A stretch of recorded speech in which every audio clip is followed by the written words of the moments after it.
Yes, we are live now. Hello friends, this is Imanshi and welcome to Let's Learn and Career Will app as well. क्योंकि आज दोनों जगह पे class चल रही है और लाइव क्लास है. सभी को गुड इवनिंग, नमस्कार, राम राम, सत श्री अकाल, अस्सलाम वालेकुम, what we feel connected with. Start करेंगे आज का सेशन. एक बार आप लोग आ जाइए और बताइए क्लास ठीक से चल रही है कि नहीं चल रही है. टॉपिक है एडजस्टमेंट यानी समायोजन.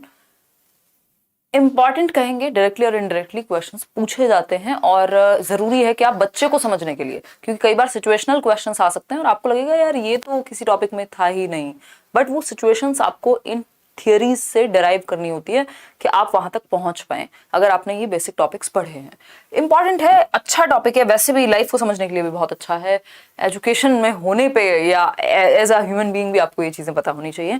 एडजस्टमेंट बहुत प्यारा टॉपिक है. मतलब अगर आप इसको कोई एग्जाम की तैयारी नहीं भी कर रहे हो, अगर किसी भी एग्जाम की कोई भी तैयारी आप नहीं कर रहे हैं, तब भी ये इतना प्यारा टॉपिक है कि आपको लाइफ जीने में बहुत हेल्प करेगा.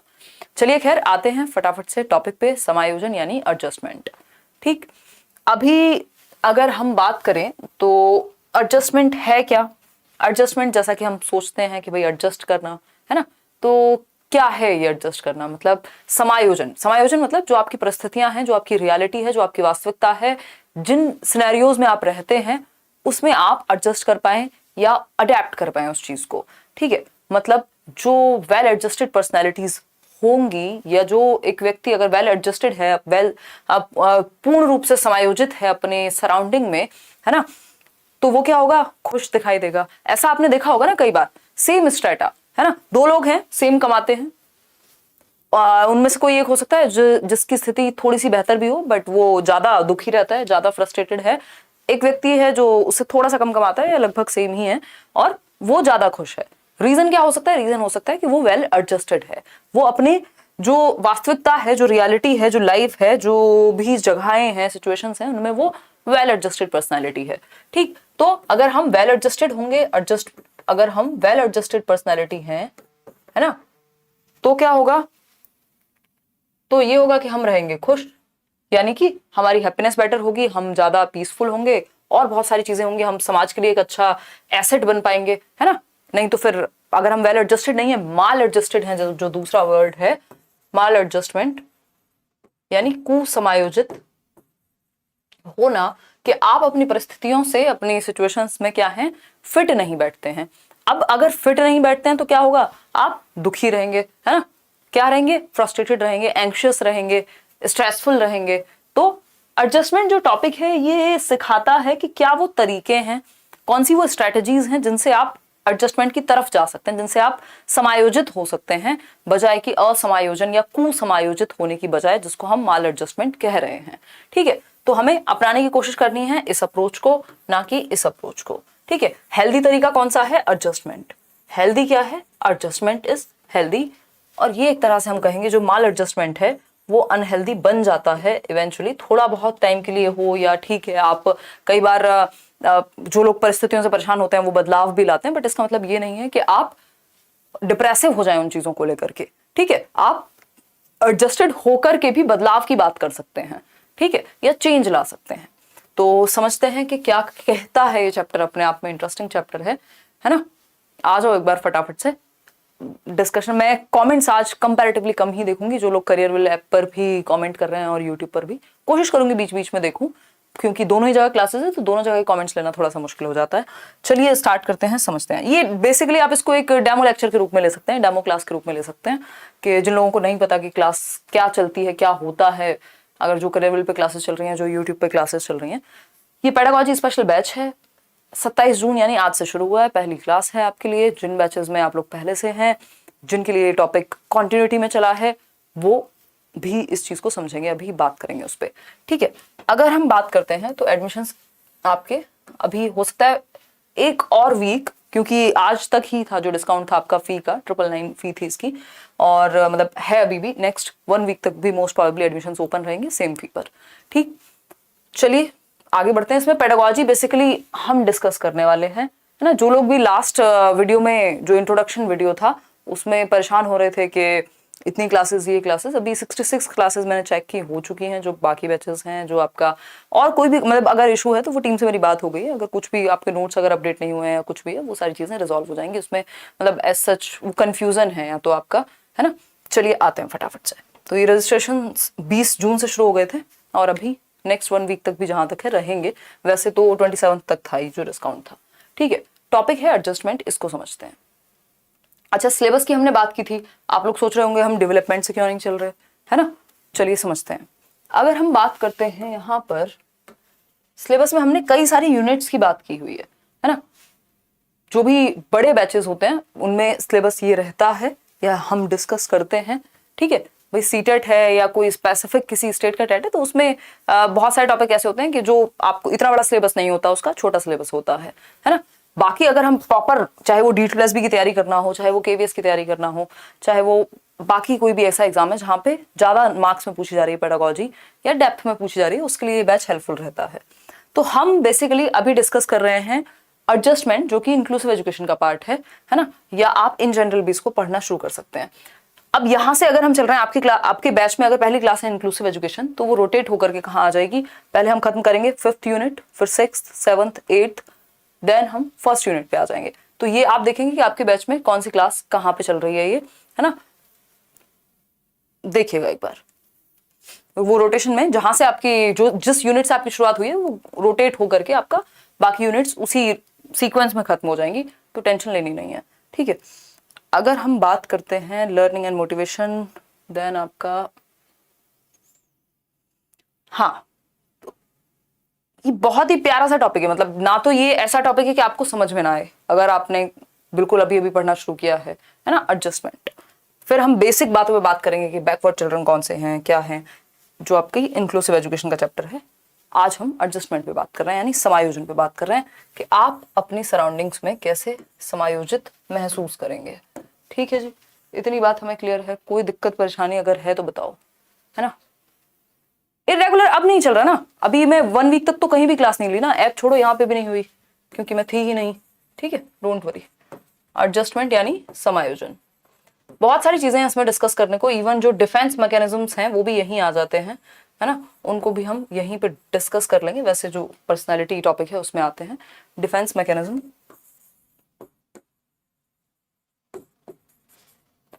ठीक है, रक्षा युक्तियां बोलते हैं इनको। ठीक, चलिए समझते हैं। बाइलिंगुअल लेके चलेंगे, डोंट वरी। आते हैं, अगर हम बात करते हैं समायोजन की, किसकी बात कर रहे हैं, समायोजन की बात कर रहे हैं। ठीक है,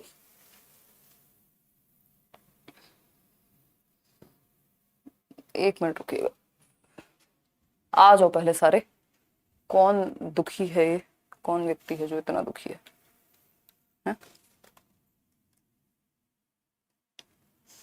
देखिएगा एक बार,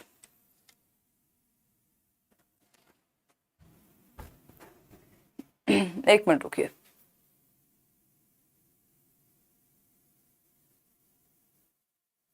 नहीं, ये फर्स्ट क्लास है जिसको आप सभी एक्सेस कर पा रहे हैं। इसके बाद जो क्लासेस हैं वो सभी के लिए एक्सेसिबल नहीं होंगी। जो लोग बैच में हैं उनके लिए एक्सेसिबल है।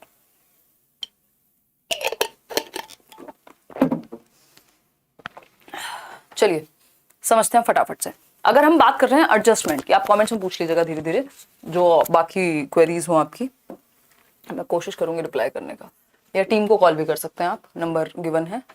ये PDF भी आपको मिल जाएगी टेलीग्राम चैनल पे ही और करियर ऐप नोट सेक्शन में भी।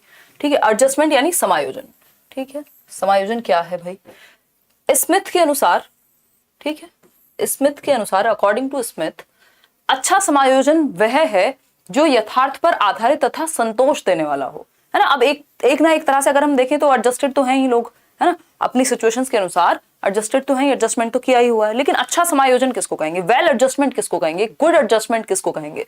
तो a good adjustment is one that is based on reality and is satisfying. मतलब एक अच्छा समायोजन, एक वेल एडजस्टेड, अगर हम पर्सनैलिटी की बात कर रहे हैं या वेल एडजस्टमेंट की बात कर रहे हैं, प्रॉपर एडजस्टमेंट की बात कर रहे हैं, गुड एडजस्टमेंट की बात कर रहे हैं, तो वो क्या होगा, जो रियलिटी पे बेस्ड हो, जो वास्तविकता पे बेस्ड हो कि भाई सिचुएशन आपकी ये है, आप यहाँ खड़े हुए हैं जीवन में, और ऐसा नहीं है कि आप किसी फिल्म स्टार को देख के ये सोच रहे हैं अरे मेरे पास तो वो वाली कार होनी चाहिए थी, है ना, मेरे पास तो ये होना चाहिए था। आप इसलिए दुखी हैं क्योंकि आप रियलिटी में नहीं है, है ना। तो एक अच्छा एडजस्टमेंट क्या होगा, जो रियलिटी पे बेस्ड हो, जो वास्तविकता पे बेस्ड हो।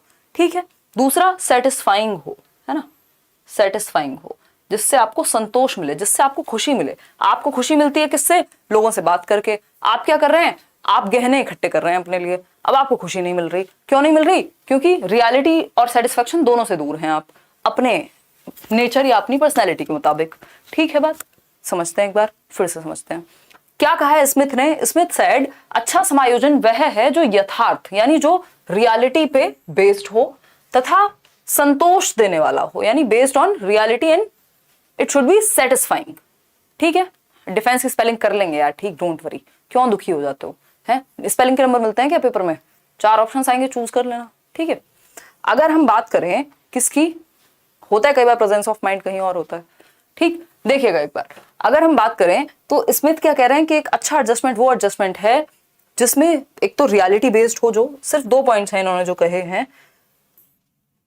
गुड एडजस्टमेंट की अगर डेफिनेशन की बात कर रहे हैं, गुड एडजस्टमेंट की अगर डेफिनेशन की, अब खुश, गुड एडजस्टमेंट की अगर हम डेफिनेशन की बात करें या वेल एडजस्टमेंट, ठीक है, प्रॉपर एडजस्टमेंट की अगर हम बात कर रहे हैं तो ये 2 चीजों पर आधारित होना चाहिए एज पर स्मिथ। ठीक है, स्मिथ ने कहा है कि एक तो ये रियलिटी बेस्ड होना चाहिए, जैसी आपकी सिचुएशंस हैं, जो परिस्थितियां हैं जहां आप रहते हैं, है ना। आप रहते हैं भारत में और आपकी एक्सपेक्टेशन क्या है कि यार अमेरिका में तो ऐसा होता है, आप गए 4 दिन के लिए अमेरिका, अरे वहां तो ऐसा होता था, यहाँ तो होता ही नहीं है ना, या यहाँ तो ये है, फिर आप रात और दिन क्या कर रहे हैं, कमियां निकाल रहे हैं। ठीक, तो रियलिटी पे बेस्ड नहीं है वो जो आपकी एक्सपेक्टेशन है, एडजस्टमेंट है। दूसरा, सेटिस्फाइंग होना चाहिए, जो आप कर रहे हैं, जिन सिचुएशंस में आप हैं, आप संतोष महसूस करें। ठीक है, इतनी बात क्लियर है? कोई दिक्कत परेशानी इस बात को समझने में मेरे ख्याल में नहीं होनी चाहिए। इन दोनों ही पॉइंट्स की बात कौन कर रहे हैं? इन दोनों ही पॉइंट्स की बात कर रहे हैं स्मिथ।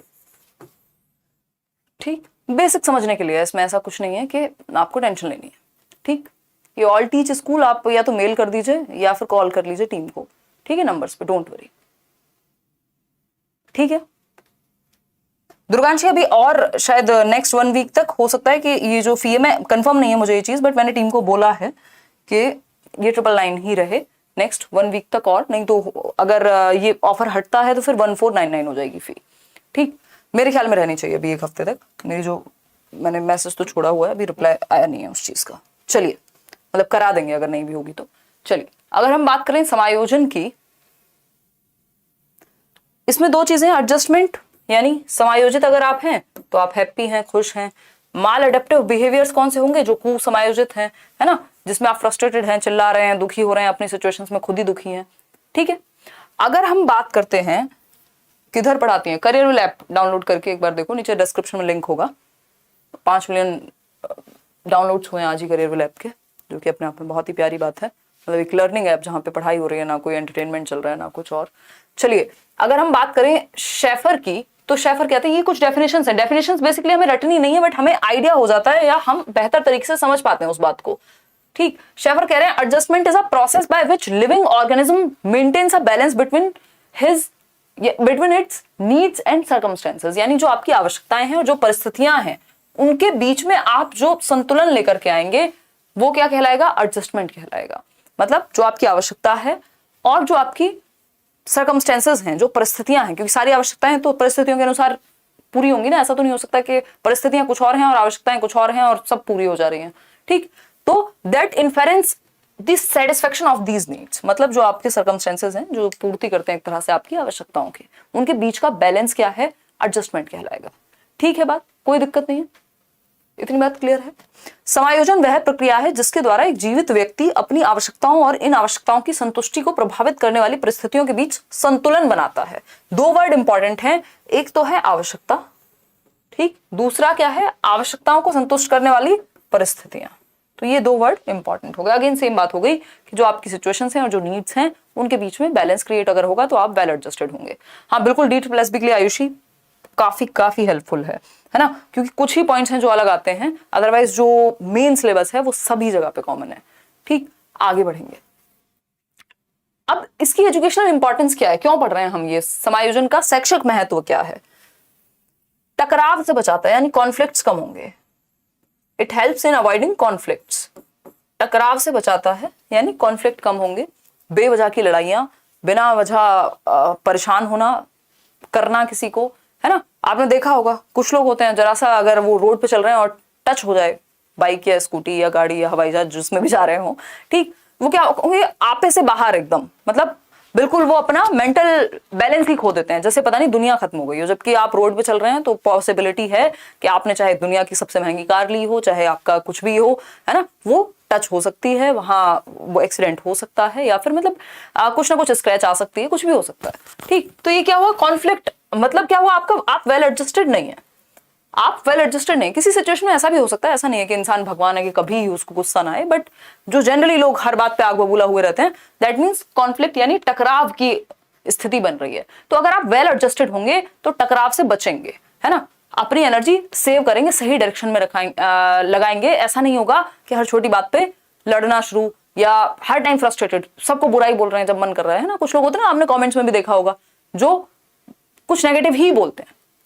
ठीक है, चलिए आते हैं तरक्की की ओर ले जाना, यानी अगर आप वेल एडजस्टेड हैं, आपको पता है रियलिटी क्या है और पहुंचना कहां है, तो आप क्या करेंगे, आप सक्सेस की तरफ जाएंगे, मतलब आप आगे बढ़ेंगे, है ना, क्योंकि आपका ध्यान इस बात पे नहीं है कि प्रॉब्लम्स कितनी है, आपका ध्यान जो है वो इस बात पे है कि आपको क्या स्टेप्स लेने हैं आगे बढ़ने के लिए।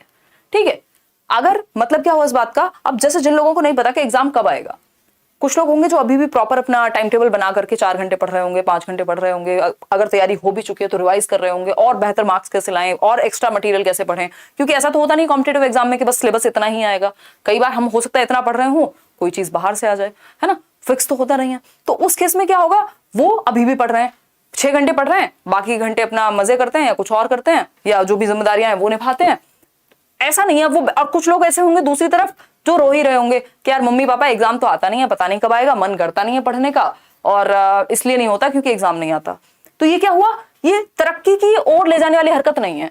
क्यों, क्योंकि आप वेल एडजस्टेड नहीं है। तो अगर आप समायोजित हैं पूर्ण रूप से, या वेल एडजस्टेड हैं, अच्छी तरह से गुड एडजस्टमेंट आपका है, तो आप एक तो कॉन्फ्लिक्ट से बच जाएंगे। दूसरा, अगर आपने बच्चों में ये आदतें डाल दी हैं जब आप टीचर बन रहे हैं या पढ़ाते भी हैं अगर, तो तरक्की की ओर लेके जाएगा, ये चीज आपको आगे बढ़ाएगी, ना कि पीछे लेके आएंगी। व्यक्ति की ऊर्जा का उपयोग सही कार्यों के लिए होता है। भाई अब आप जो चीजें आपके हाथ में नहीं है, अब आप जाके कॉन्स्टिट्यूशन तो चेंज कर नहीं देंगे एक दिन में, है ना, बदलाव आएगा, धीरे धीरे आएगा, आप उसका हिस्सा बन सकते हैं, बट आप रोज बैठ के सबको, होते ना कुछ लोग सुबह बैठ जाते हैं और अपना बस बुरा भला कहना है सबको, चाहे वो गवर्नमेंट हो चाहे वो बाकी चीजें हो, जबकि उस चीज से कितना ही अंतर पड़ रहा होगा। ठीक है, तो खैर ये क्या हुआ कि आपकी जो ऊर्जा है, अब वो चीज आप अगर 35-40 साल की उम्र में करें तो समझ में आता है, बट आपका टाइम है, क्रूशल टाइम तैयारी करने का या अपने जीवन में और बाकी काम करने का, आप अपनी एनर्जी वेस्ट कर रहे हैं चर्चा पे, वो भी कौन सी चर्चा, पॉलिटिकल चर्चा, जिसमें आपका कोई योगदान नहीं है, आप डायरेक्टली इन्वॉल्व भी नहीं है। ठीक है, तो क्या हुआ, व्यक्ति की ऊर्जा का उपयोग सही कार्यों के लिए होगा यदि वो एडजस्टेड है तो। ठीक है, समायोजन की कमी नकारात्मक परिस्थितियों को जन्म देती है। यदि आप एडजस्टमेंट ठीक से नहीं है, वेल एडजस्टेड नहीं है, यानी लैक ऑफ एडजस्टमेंट है आपकी पर्सनैलिटी में, आप में, तो क्या होगा, नकारात्मक परिस्थिति यानी नेगेटिव सिचुएशंस की तरफ आप जल्दी से इंक्लाइंड हो जाएंगे, या आप झुक जाएंगे, या नेगेटिविटी की तरफ झुकने के चांसेस बढ़ जाएंगे। क्यों, क्योंकि हम एडजस्टेड नहीं है, अपनी रियलिटी, नीड्स, सर्कमस्टेंसेस, इन सबको ठीक से नहीं समझ पा रहे हैं। ठीक है, सीटेट बैच में 2 दिन होती है क्लास, डोंट वरी, अभी उसमें 8 क्लासेस और रहती हैं, 8 से 10 क्लासेस में बैच खत्म हो जाएगा, तो सीटेट वाले दुखी ना हो, थर्सडे और फ्राइडे आपकी क्लास होती है, कोई एग्जाम भी नहीं है, नहीं तो उसमें आपकी क्लासेस और भी कर दी जाती है रेगुलर बेसिस पे भी। ठीक है, बैच चलेगा कम से कम भी 4 से 5 महीने, ज्यादा भी जा सकता है, 5 महीने तो चलेगा। ठीक है सना, चलिए फिर बढ़ते हैं आगे। अगर हम बात करें तो हमने क्या देखा कि एजुकेशनल इंपॉर्टेंस क्या है, एडजस्टमेंट की, क्यों हम इस टॉपिक पे इतना चिल्ला चिल्ला के पढ़ने की कोशिश कर रहे हैं, समझने की कोशिश कर रहे हैं। रीजन है कि अगर आप एडजस्टेड होंगे, चाहे वो आप टीचर हो चाहे वो बच्चा हो जिनको आप पढ़ाने जा रहे हैं, तो आप कॉन्फ्लिक्ट से बचेंगे, बेवजह के टकराव से बचेंगे। ठीक है, तरक्की की ओर लेके जाएगा, क्योंकि आपकी एनर्जी गलत जगह पे वेस्ट नहीं हो रही होगी, आप सही डायरेक्शन में एनर्जी अपनी लगाएंगे, चैनलाइज करेंगे। फिर क्या है, समायोजन की कमी क्या है, नकारात्मकता को पैदा करती है, जन्म देती है, यानी अगर आप एडजस्टेड ठीक से नहीं है तो ये नेगेटिव सिचुएशंस आप क्रिएट कर लेंगे अपने दिमाग से, क्योंकि आप खुश नहीं है। शायद ये 999 की जो फी है ये पूरे 1 साल के लिए, एक तरह से कि 1 साल तक ये आपकी वैलिडिटी रहती है इस बैच की। ठीक है, ऐसा नहीं है, ये कोई ऐसा सब्सक्रिप्शन प्लान नहीं है कि आपको हर महीने 1000 देने हैं, वो वाला सीन नहीं है। ठीक है, और रिकॉर्डेड वीडियोस इसमें अगर आप लाइव अटेंड करते हैं डेली तो बहुत अच्छी बात है, नहीं तो रिकॉर्डेड 1 साल तक रहेंगी वीडियोस नोट्स के साथ। माल एडजस्टमेंट, अभी हमने बात की एडजस्टमेंट क्या है, भाई जो आपको टकराव से बचाए, जो आपको अपनी रियलिटी में रहना सिखाए, है ना, जो आपकी ऊर्जा सही दिशा में लगवाए, वो है एडजस्टमेंट। इसका नेगेटिव साइड क्या है, माल एडजस्टमेंट। अगर आप एडजस्टेड ठीक से नहीं है तो आप, माल का मतलब भी बेसिकली ये वर्ड हम यूज करते हैं नेगेटिव साइड के लिए, कू के लिए यूज होता है। तो समायोजन का ऑपोजिट क्या है? कुसमायोजन, यानी जब आप एडजस्टेड नहीं है, जब आप वेल एडजस्टेड नहीं है। ठीक है बात। अगर हम बात करें वेल एडजस्टेड यदि आप नहीं हैं तो उस केस में क्या होगा? वेल एडजस्टेड अगर आप नहीं है या माल एडजस्टमेंट है तो जेम्स ट्रेवर ने एक डेफिनेशन दी है जो आप सामने अपने देख पा रहे होंगे, है ना। मैं कुछ कमेंट्स देख लेती हूँ, इतने इतने आप ये पढ़िए। ऐप पे भी कमेंट चल रहे हैं ना, एक मिनट रुको। ये 6 बजे होगी आपकी क्लास वैसे, मंडे टू फ्राइडे 6 से 7। हाँ पेमेंट कर दें, बट बैच शो नहीं कर रहा है। कमेंट कैसे कर पा रहे हो फिर दीपक?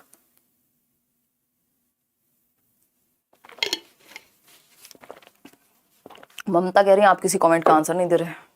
अच्छा ममता, यार सबका आंसर कई हजार लोग हैं ना। हाँ मिल जाएगा, अभी भी सीटेड टारगेट बैच में एडमिशन नहीं दी, अभी शायद ओपन होगा, क्योंकि नया बैच तो अभी आएगा नहीं जब तक कुछ अनाउंस नहीं हो रहा, है ना। हाँ मैं रुपेंद्र गई हुई थी, आउट ऑफ दिल्ली थी पिछले लास्ट वीक पूरा, है ना।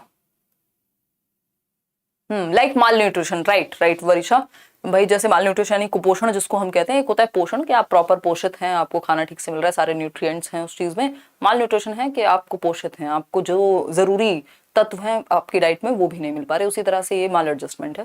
बिल्कुल आप सही समझ रहे हैं, कोई दिक्कत इसमें नहीं है। आपसे बढ़ के मैंने 4 पेपर क्लियर किए हैं, थैंक्स, बहुत बढ़िया हुमा, ग्रेट।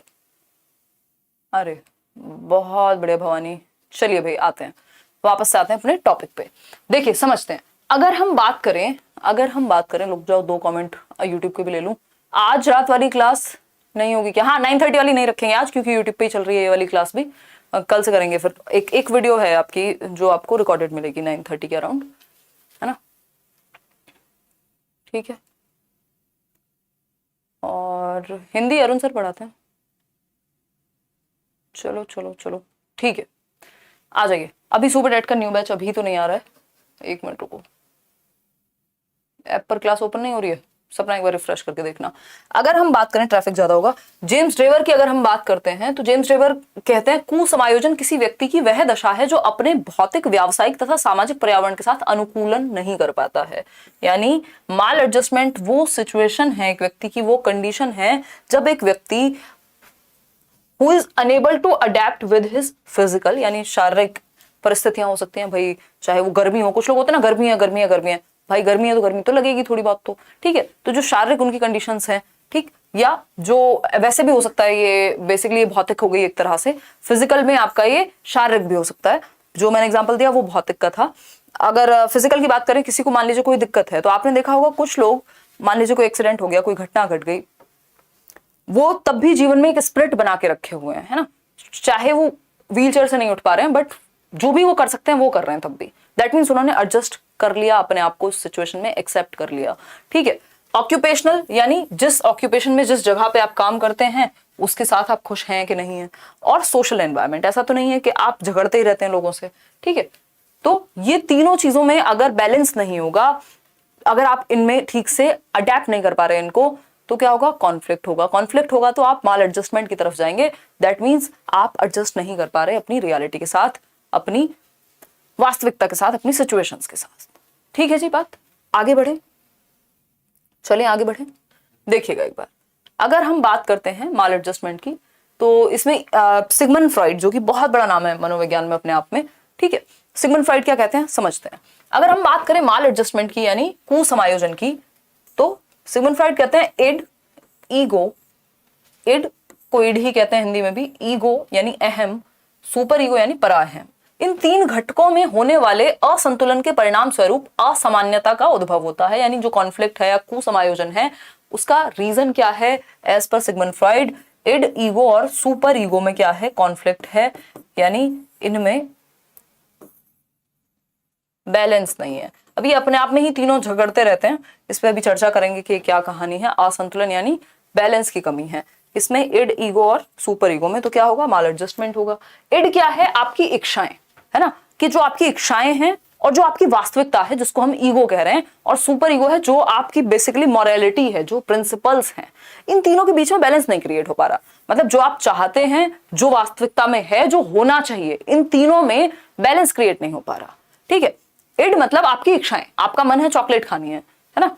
रियलिटी क्या है, वास्तविकता क्या है कि पैसे नहीं है, ठीक। या फिर दूसरी चीज क्या हो सकती है कि आप डाइट पे हैं या चॉकलेट आपको नुकसान दे सकती है, बहुत ही ज्यादा दिक्कत हो सकती है। सुपर ईगो क्या कहेगा, बिल्कुल भी नहीं खानी, कोई मतलब नहीं है ना, ये तो काम ही गलत है, ठीक। इड क्या कहेगा, ये इच्छा पे काम करेगा, चुपचाप से खा लो यार, जितनी चॉकलेट मिले, बाद में जो होगा देखा जाएगा। ईगो बीच का रास्ता निकालेगा, है ना, कि यार एक पीस ले लो, या फिर मतलब देख लो, चोरी नहीं करनी, या तो मांग लेंगे किसी से, मन है पैसे नहीं है तो, मतलब बीच का रास्ता निकालेगा। जब इन तीनों में बैलेंस क्रिएट नहीं होगा तो कॉन्फ्लिक्ट होगा।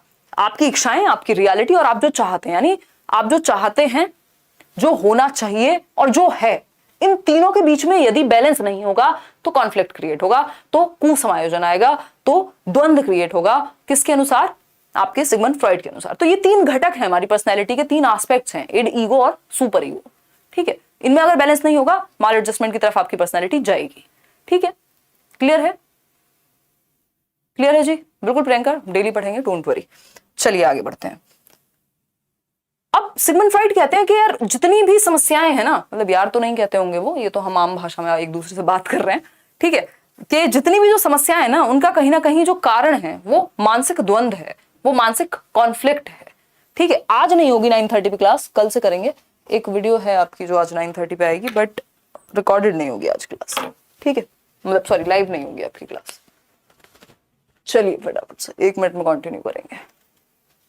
ये बैच में कितना स्टूडेंट होते हैं, काफी हैं पूजा, नेक्स्ट वीक शायद एडमिशंस क्लोज कर देंगे। मैं 1 वीक तक थी नहीं तो इसी वीक हो जाते। देखिए, अगर हम बात करें देखिएगा एक बार,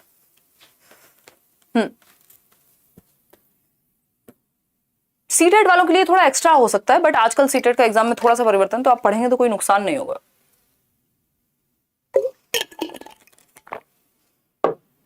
हाँ, सिगमंड फ्रॉइड ने तो यार नहीं कहा होगा ना वो तो ऑस्ट्रिया से थे, हो सकता है वहां तो ये शब्द तब तो बिल्कुल ही नहीं, और हिंदी है ये तो। देखिए, अगर हम बात करें, उर्दू भी हो सकती है, फ्रॉइड के अनुसार सब मानसिक रोगों का मुख्य कारण आंतरिक मानसिक संघर्ष तथा दमन है। यानी बहुत ही ध्यान से समझिएगा, बहुत इंपॉर्टेंट है।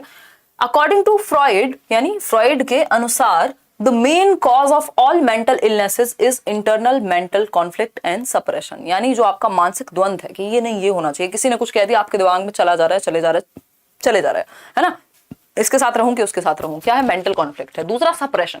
सप्रेशन क्या है, आपने दबा दिया चीजों को, आपको कोई बात बुरी लगी ना, तो आपने उसको समझने की कोशिश की, ना आपने उस पर लिख के सोचने की कोशिश की, ना उस व्यक्ति से बात करने की कोशिश की, बेसिकली आपने रिजॉल्व नहीं किया, आपने प्रोसेस नहीं किया। कोई घटना घट गई, ऐसा हम सभी के साथ होता है, ऐसा नहीं है कि हम जान के करते हैं, हमें पसंद है ये चीज करना, बट ऐसा होता है। हमारी ईगो जो है वो डिफेंस मैकेनिज्म्स अपनाती है, जिन पे हम अभी आगे चर्चा करने वाले हैं, ठीक है। तो सप्रेशन क्या है, आपने दमन कर दिया, आपने दबा दिया, ठीक है। कि मान लीजिए कोई घटना घटी, आपने कहा कि ठीक है यार ये ब्रेकअप बाद में देखेंगे, अभी पहले फोकस कर लेते हैं एग्जाम पे, तो वो उस टाइम के लिए सप्रेस करना हो सकता है, आपको ठीक लगा हो, बट बाद में उसको रिजॉल्व करना जरूरी है, ठीक। तो ये जो दमन है, बेसिकली सिगमंड फ्रॉइड क्या कह रहे हैं कि जितने भी मानसिक द्वंद्व हैं, जो भी मेंटल इलनेसेस हैं, जो भी मानसिक बीमारियां हैं, उनका जो कारण है वो है इंटरनल कॉन्फ्लिक्ट। कि आपके मन में, वो देखा होगा आपने मूवीज में या सीरियल्स में, कि एक आत्मा होती है या एक सोल होती है, अंदर से निकल के आ जाती है, वो शीशे के सामने जब आप बात कर रहे होते हैं उससे, है ना, वो क्या है, बेसिकली आपके अंदर वो मानसिक द्वंद्व चल रहा है। वो जो आपकी पर्सनैलिटी का इड, ईगो और सुपर ईगो वाला पार्ट है,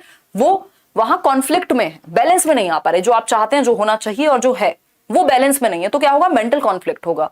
और अगर आप चीजों को दबाते रहेंगे तो ये दोनों ही मिलके बॉम्ब ब्लास्ट करेंगे, एक टाइम पे बैकफायर करेंगे आपको कहीं ना कहीं, है ना, दिक्कत होगी। तो ये सिगमंड फ्रॉइड कहते हैं ऐसा कि मानसिक रोगों का जो मुख्य कारण है वो है आंतरिक द्वंद्व और दमन, दबा देना, चीजों को डिस्कस करना या अपनी बात को क्लियर करना बहुत जरूरी है ना, या प्रोसेस करना बहुत जरूरी है। सबके प्रोसेस करने का तरीका सबका अलग हो सकता है, ठीक। आगे बढ़ेंगे नेक्स्ट पॉइंट पे। तो ये थी कहानी कुसमायोजन की, कि कुसमायोजन का रीजन क्या है, कैसे होता है। अब कुसमायोजित व्यक्ति के लक्षण कैसे पहचानेंगे कि आप भी वेल एडजस्टेड हैं कि नहीं है, या एक व्यक्ति जो है, सिम्टम्स क्या होंगे एक माल एडजस्टेड पर्सन के, जो कुसमायोजित है, जो प्रॉपर रूप से समायोजित नहीं है, एडजस्टेड नहीं है अपने एनवायरमेंट में, अपने रियलिटी के साथ। कैसे समझेंगे देखते हैं। पहला पॉइंट है अपने वातावरण के अनुकूल नहीं बन पाना। यानी जो आपका एनवायरमेंट आपसे डिमांड करता है। आपने एक सीरीज देखी होगी अभी, पंचायत करके एक सीरीज आई थी, उसका सीजन 2 आया था अभी पहले, पिछले साल आई थिंक सीजन 1 आया था। तो आप देखते हैं कि जो उसमें एक तरह से प्रोटेगोनिस्ट बोलेंगे, या जो हीरो है एक तरह से, या जो लीड है एक तरह से, ठीक है, वो हीरो तो पता नहीं इन लोग को कितना सही बोलना, बट ठीक है मान लेते हैं। ठीक, अगर हम बात करें तो अपने वातावरण के अनुकूल नहीं बन पाना, मतलब जो आपका एनवायरनमेंट है उसके अनुसार आप अडेप्ट नहीं कर पा रहे। तो जो बेसिकली वो मेन कैरेक्टर है उनको होती है दिक्कत, क्योंकि वो एक शहर का बंदा है और वो जाता है गांव में, और वहां रहने में उसको समस्या होती है बहुत सारी रीजंस की वजह से, अपनी जॉब से खुश नहीं है ना। तो क्या हुआ, अपने वातावरण के अनुकूल नहीं बन पा रहे हैं। यानी शुरुआत में आप देख रहे हैं कि वो कुसमायोजित है, बाद में जाते जाते एडजस्टमेंट आ जाता है उस गांव में रहने का या अपनी सराउंडिंग्स के प्रति। बट हम देख पा रहे हैं कि जो एक कुसमायोजित व्यक्ति का लक्षण क्या है कि अपने वातावरण के अनुकूल नहीं बन पाना। कि आप, इसका मतलब ये नहीं है कि आप दूसरों जैसे हो जाएं, आपका अपना कोई विचार ना हो, आपके अंदर कोई परिवर्तन का आपके अंदर परिवर्तन की कोई संभावना ना हो, या आप कुछ चेंज ना करना चाहें, ऐसा नहीं है। अगर आप वेल एडजस्टेड हैं तब भी आप परिवर्तन की बात कर सकते हैं, है ना। इसका मतलब ये नहीं कि जो भी आपके एनवायरनमेंट में चल रहा हो सब आपको अनुकूलित हो जाना है उस चीज में, आपको वो बस मान लेना है। गलत चीजें चल रही हैं तब भी मान लेना है, फिर तो ऐसे तो परिवर्तन ही नहीं आता कभी, है ना। सती प्रथा चली रही होती, या जो भी बुरी कुरीतियां हैं समाज में वो सब चल रही होती। ठीक, तो अनुकूलित बनने का मतलब है कि आप समझ पाए उस रियलिटी को, जिस जगह पे आप हैं वहां एटलीस्ट। नहीं तो कई बार तो ऐसा होगा ना, अगर आप अपने एनवायरनमेंट में कहीं पर हैं और अगर आप बिल्कुल अगेंस्ट जा रहे हैं तो हो सकता है आप जीवित भी नहीं रह पाए। तो ये क्या होगा, माल एडजस्टेड व्यक्ति के लक्षण है कि वो अपने एनवायरनमेंट के साथ एडजस्ट नहीं कर पाते, है ना। आपको पता होता है ना कई बार कि किसके सामने क्या बात करनी है। आपने देखा एक व्यक्ति से बहुत बार बात की, आपने यार इसको समझाने का कोई फायदा नहीं है, ये बिल्कुल दीवार में सर मारने के जैसा है। तो आप क्या होगा, एक तरह से वेल एडजस्टमेंट आपके अंदर आ गया कि यार इससे ज्यादा सर मारने का कोई फायदा नहीं है। तो आपको पता है कि आपके एनवायरनमेंट में क्या चीज काम करेगी और क्या चीज नहीं काम करेगी, ज्ञान की बात आपको कहाँ करनी है और कहाँ नहीं करनी है। ठीक, असामाजिक, स्वार्थी और दुखी रहना, यानी कि एंटी सोशल कह लीजिए, सेल्फिश और बिल्कुल हर टाइम सैडनेस, ये लक्षण है। यदि आपको दिखता है एक व्यक्ति ना तो समाज में किसी से बात करता है, सबसे तो लड़ाइयां होती हैं उसकी, और सेल्फिश है, कभी किसी की हेल्प अगर 2 पैसे की करनी पड़ जाए या 2 मिनट का कुछ बताना पड़ जाए तो बिल्कुल बताता नहीं है, और क्या है, दुखी रहता है, ऐसा इंसान फिर खुश रहेगा कहां से। ठीक है, तो मतलब ऐसा किसी की मदद करने से हम थोड़ा ना कम हो जाते हैं। तो और फिर सामाजिक होना भी जरूरी है, क्यों, क्योंकि मनुष्य एक सामाजिक प्राणी है, man is a social being. तो हो सकता है आप सबसे आपको फर्क ना पड़े, बट आप नॉर्मल तो रह ही सकते हैं ना। जरूरी नहीं है कि सबकी जनकुंडली खोल के बैठ जाएंगे आप तभी सामाजिक कहलाएंगे, बट एक नॉर्मल रिलेशन आप मेंटेन कर सकते हैं। तो ये क्या हुआ, असामाजिक, स्वार्थी और दुखी रहना। एक व्यक्ति है जो सबसे चिड़चिड़ा, सबको गालियां देता है, सबसे बुरा भला बोलता है, कोई किसी से उसकी बनती नहीं है, स्वार्थी है, सेल्फिश है, उसका जो नेचर है वो बहुत ही मतलब अपने ही बारे में, बस दूसरों से फायदा मिल जाए, अपनी तरफ से 2 मिनट ना खर्च करनी पड़ जाए। दुखी रहना, सैडनेस, ये सब क्या है, एक माल एडजस्टेड व्यक्ति के लक्षण है। ठीक, फिर आता है मानसिक द्वंद्व। ये बच्चे के केस में भी आप पहचान सकते हैं कि वो अपनी रियलिटी में एडजस्ट कर पा रहा है कि नहीं कर पा रहा, आप उसको डील कर सकते हैं उस हिसाब से।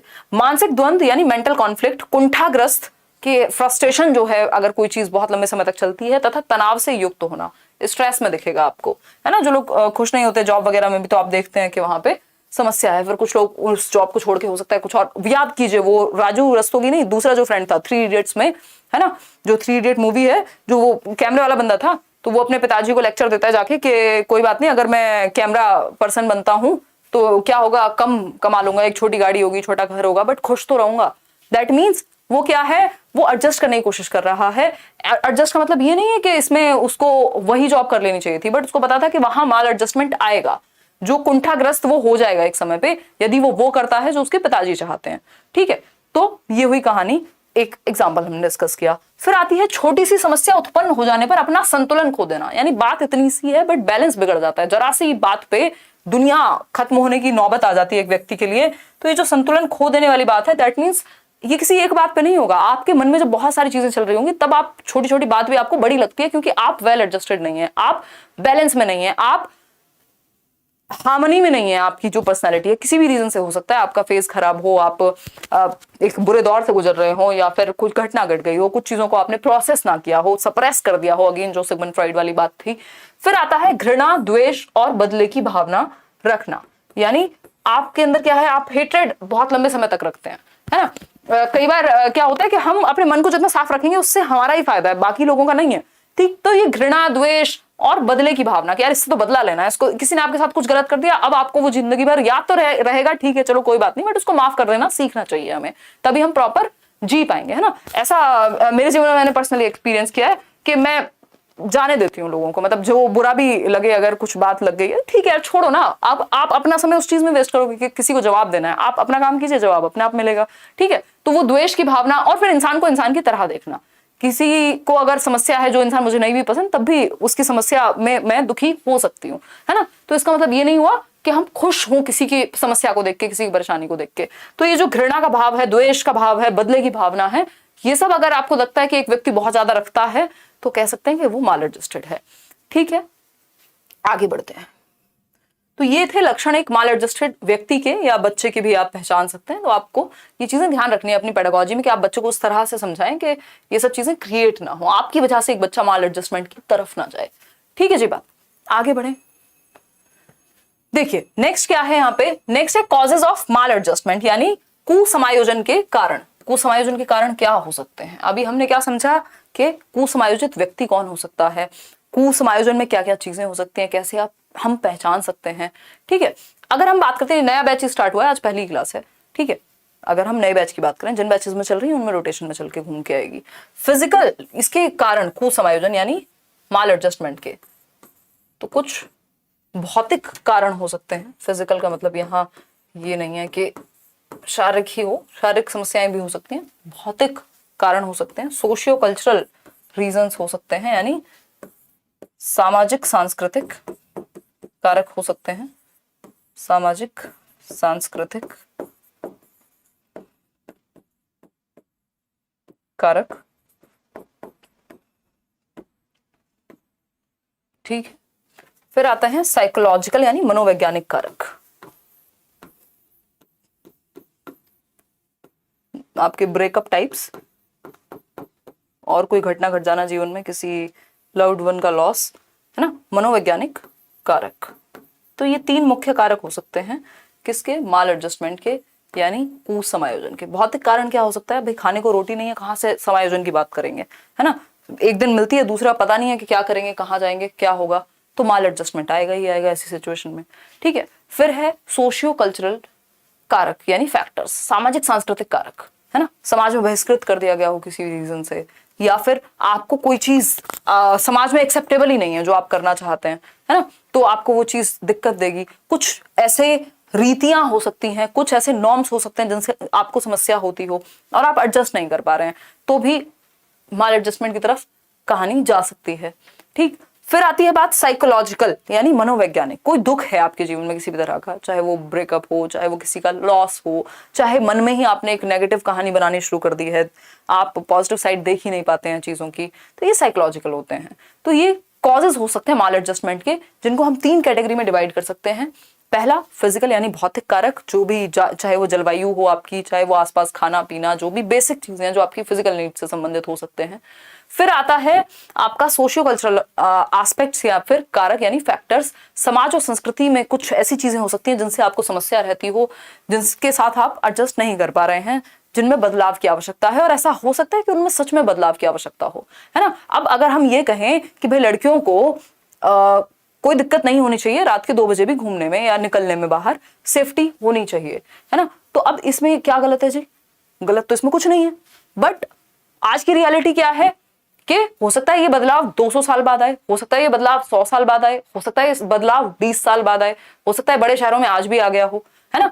तो ये क्या हुआ बेसिकली, अब क्या आप वो 20 साल या 200 साल जीवित रहेंगे? नहीं। तो आपको अगर मतलब इस चीज को एक्सप्लोर करना है या फिर इस चीज में बदलाव लाना है, तो या तो इस पे काम करना पड़ेगा या फिर इसके साथ एडजस्ट करना पड़ेगा या कोई और तरीका निकालना पड़ेगा। लेकिन अगर हम इस चीज को लेकर के कुंठित रहने लग जाएं, है ना, कि बड़ा खराब चीज है ना, पेट्रियार्की है, उसमें ये गड़बड़ है, ये गड़बड़ है, तो आपको बेसिकली अगर हम सिर्फ प्रॉब्लम ही देखेंगे, अगर हम सिर्फ नेगेटिव साइड ही देखेंगे, तो हम माल एडजस्टमेंट की तरफ चले जाएंगे, हम एडजस्टेड पर्सनैलिटी नहीं बन पाएंगे, हम प्रॉपर एंजॉय नहीं कर पाएंगे जीवन को, या जी नहीं पाएंगे, ठीक है।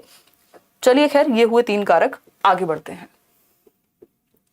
अब mental illnesses arising from mall adjustment. भाई आप अगर बहुत लंबे समय तक माल एडजस्टेड रहते हैं, देखो माल एडजस्टमेंट होना स्वाभाविक है, ऐसा जीवन में बहुत बार होगा कि आपकी जो रियलिटी है, जो आपकी इच्छाएं हैं, आशाएं हैं, वो कुछ और हैं। आप किसी चीज की आपने तैयारी की, अपने पूरा जीवन लगा दिया, मतलब पिछले 5 साल आपने बहुत अच्छी तैयारी की, आपका ऑलमोस्ट आप उस चीज में सक्सेसफुल होने की कगार पे थे, कोई एग्जाम दिया, यूपीएससी हो सकता है, कोई और एग्जाम हो सकता है, पेपर ही नहीं आया, आप ओवर एज हो गए या कुछ भी हो गया, टीचिंग की तैयारी की मान लीजिए। अब इसमें आपका तो कोई ऐसा वो नहीं था कि आपने कोई पाप कर दिया हो ये करके, है ना। बट अगर ये क्या हुआ, माल एडजस्टमेंट हो गया उस समय के लिए, ठीक। अगर ये माल एडजस्टमेंट लंबे समय तक रह जाए तो मेंटल इलनेसेस क्रिएट हो जाएंगी, है ना, मानसिक बीमारियां बन जाएंगी, है ना। ब्रेकअप हो गया ठीक है, 2 महीने रोना ठीक है, 2 साल भी हो सकता है किसी को लग जाए, बट 20 साल हो गए अगर किसी को, आपको मजाक लग रहा होगा, मैंने देखे हैं ऐसे केसेस भी, मतलब वो मानसिक बैलेंस ही खो देते हैं लोग। अब अगर ये माल एडजस्टमेंट आप अपनी रियलिटी के साथ एक्सेप्ट नहीं कर पा रहे हैं, रियलिटी को, या उसके साथ समायोजन नहीं कर पा रहे हैं, तो ये मेंटल इलनेस में कन्वर्ट होगा, ये क्या होगा, मानसिक बीमारियों में कन्वर्ट हो जाएगा, समस्या हो जाएगी। तो कुसमायोजन से क्या होती है, बीमारियां, मानसिक रोग भी उत्पन्न होते हैं। अगर कुसमायोजन बहुत लंबे, देखो ऐसा जीवन में बहुत बार होगा कि माल एडजस्टमेंट आए, कोई सिचुएशन आई, आप एक्सेप्ट नहीं कर पा रहे, आप रियलिटी और जो आपकी इच्छा थी दोनों बीच में बैलेंस नहीं क्रिएट हो पा रहा, और आप अडेप्ट नहीं कर पा रहे हैं, ये कुछ टाइम तक रहेगा, बट आप रिजॉल्व कर लेंगे। अगर ये लंबे समय तक रहता है तो मानसिक रोग होने की आशंका बन जाती है। जैसे तनाव रहने लग जाएगा, किसी बात से आप दुखी हैं, अब वो चीज रिजॉल्व हो ही नहीं पा रही है, आपके दिमाग से निकल ही नहीं पा रही है, तो स्ट्रेसफुल लाइफ आप जी रहे हैं, स्ट्रेस डेली है, या फिर आपका बॉस है, आप पे प्रेशर है बहुत ज्यादा, तो वो आप जब एडजस्ट नहीं कर पा रहे हैं रियलिटी के साथ या सिचुएशन के साथ, तो स्ट्रेस में है। एंग्जाइटी, लंबे समय तक जब कोई चीज रिअकर करती है, बार बार बार बार बार बार ऑटो पायलट पे चली जाती है, तो वो एंग्शियस होना या एंग्जाइटी क्रिएट हो जाती है, दुश्चिंता बोलते हैं इसको। दबाव यानी प्रेशर, किसी चीज का प्रेशर या एक्सटर्नल दबाव आपके ऊपर है। फ्रस्ट्रेशन यानी कुंठा, बहुत समय तक चीजें भरी हुई है अंदर, और वो क्या होगा, एक तरह बहुत सारी चीजों से कुंठा क्रिएट होगी, ठीक है। ज्यादा समय तक रहे तो एंग्जाइटी, और अगर बहुत सारी चीजों से एक साथ विस्फोट हो रहा है तो वो फ्रस्ट्रेशन है, ठीक। तो ये सारे मानसिक रोग बन सकते हैं या मेंटल प्रॉब्लम्स हो सकती हैं, और भी फिर डिप्रेशन से लेकर और बहुत सारी चीजें हो सकती हैं इसमें, जो माल एडजस्टमेंट के कारण होंगी यदि लंबे समय तक रहता है। अब 4 प्रकार के कॉन्फ्लिक्ट किसने दिए हैं, कर्ट लविन ने दिए हैं, कर्ट लुइन बोलते हैं जिनको, जिन्होंने फील्ड थियरी दी है। तो कॉन्फ्लिक्ट पे बात करेंगे, द्वंद्व पे बात करेंगे, और उनको डील करने के तरीके पे बात करेंगे, ठीक है, कि जो द्वंद्व है, जो कॉन्फ्लिक्ट है, उनके साथ कैसे हम डील करेंगे। इंसान कह रहे हैं कि गुड सेशन, अच्छा धन्यवाद जी। चलें फिर कॉन्फ्लिक्ट समझे, कॉन्फ्लिक्ट क्या है, चलिए समझेंगे।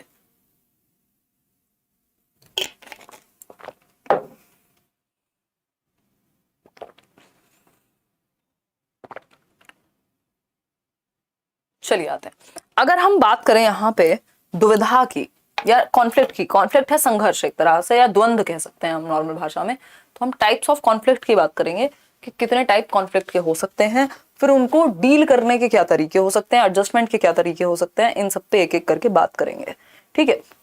कोई बोर तो नहीं हो रहा ना, ये अच्छा टॉपिक है, हम प्रॉपर डिस्कस कर रहे हैं, इस पे बात करेंगे।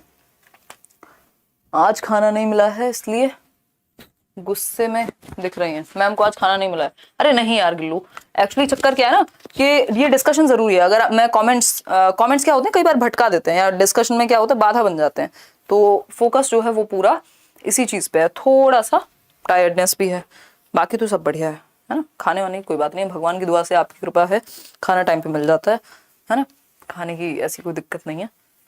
चलिए खैर समझते हैं। नहीं, ये यूट्यूब पे इस बैच की यही वाली क्लास फ्री है, बाकी तो बैच में ही होंगी क्लासेस, ठीक है। कई लोगों को ये रहता है कि पता नहीं बैच में क्या पढ़ रहे हैं, तो आपको आइडिया हो इसलिए, ठीक है। ये पीडीएफ भी आपको मिलेगी, और वो नोट्स भी मिलेंगे, जो आपके यूनिट वाइज नोट्स है ना, हैंड रिटन। चलिए खैर, ये क्लास आप करियरवेल ऐप पे भी जाके डाउनलोड करके देख सकते हैं, और अभी ये जो पहली दूसरी क्लास है आई थिंक वो रहेंगी सभी के लिए ओपन। चलिए आते हैं टाइप्स ऑफ कॉन्फ्लिक्ट, यानी द्वंद्व के प्रकार। अब ये जो द्वंद्व हैं, ये जो कॉन्फ्लिक्ट्स हैं, दो चीजों में संघर्ष, ये भी कई प्रकार के हो सकते हैं। तो कर्ट लेविन और उनके सहयोगियों ने मेन जो है वो 4 प्रकार के कॉन्फ्लिक्ट की बात की है। वो 4 प्रकार कौन से हैं संघर्ष के या द्वंद्व के, वो हैं आपके approach conflict, avoidance, approach avoidance, और मल्टीपल अप्रोच अवॉइडेंस। हिंदी में भी करेंगे इनको, डोंट वरी, समझिएगा। ये बेसिकली बस आपको पता होना चाहिए कि आपको आइडिया हो कि चीजें हैं क्या। अब इसमें 2 वर्ड यूज हुए हैं, एक वर्ड यूज हुआ है अप्रोच, दूसरा वर्ड यूज हुआ है अवॉइडेंस। एक वर्ड यूज हुआ है अप्रोच, दूसरा वर्ड यूज हुआ है अवॉइडेंस। अवॉइडेंस हम समझते हैं, अवॉइडेंस समझते हैं, सिंपल बात है, अवॉइड करना किसी चीज को, हटाना दिमाग से, है ना। और अप्रोच क्या है, अप्रोच करना किसी को, ठीक है। तो उपागम कहते हैं अप्रोच को, अप्रोच को हम उपागम कहेंगे हिंदी में। अ वे ऑफ डूइंग और थिंकिंग अबाउट समथिंग, यानी किसी कार्य को करने या सोचने का, चिंतन का तरीका, अप्रोच हो सकती है। हम भाई कहा जाता है ना तुम्हारी अप्रोच में कमी है तो उसको ठीक करो। That means the way you are doing something और the way you are thinking about something, उसमें समस्या है। ठीक, अगर हम बात करें अ वे ऑफ डूइंग और थिंकिंग अबाउट समथिंग, यानी किसी कार्य को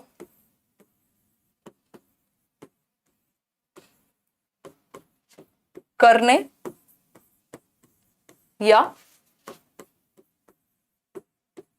किसी विषय पे चिंतन करने का तरीका, चिंतन का तरीका क्या कहलाएगा? अप्रोच कहलाएगा, उपागम कहलाएगा कि भाई ये वे है आपका किसी चीज को करने का, किसी चीज से डील करने का, आपका ये वे है, ये तरीका है, ये टूल है एक तरह से। ठीक, तो हम इसको अप्रोच कहेंगे कि आपकी अप्रोच क्या है।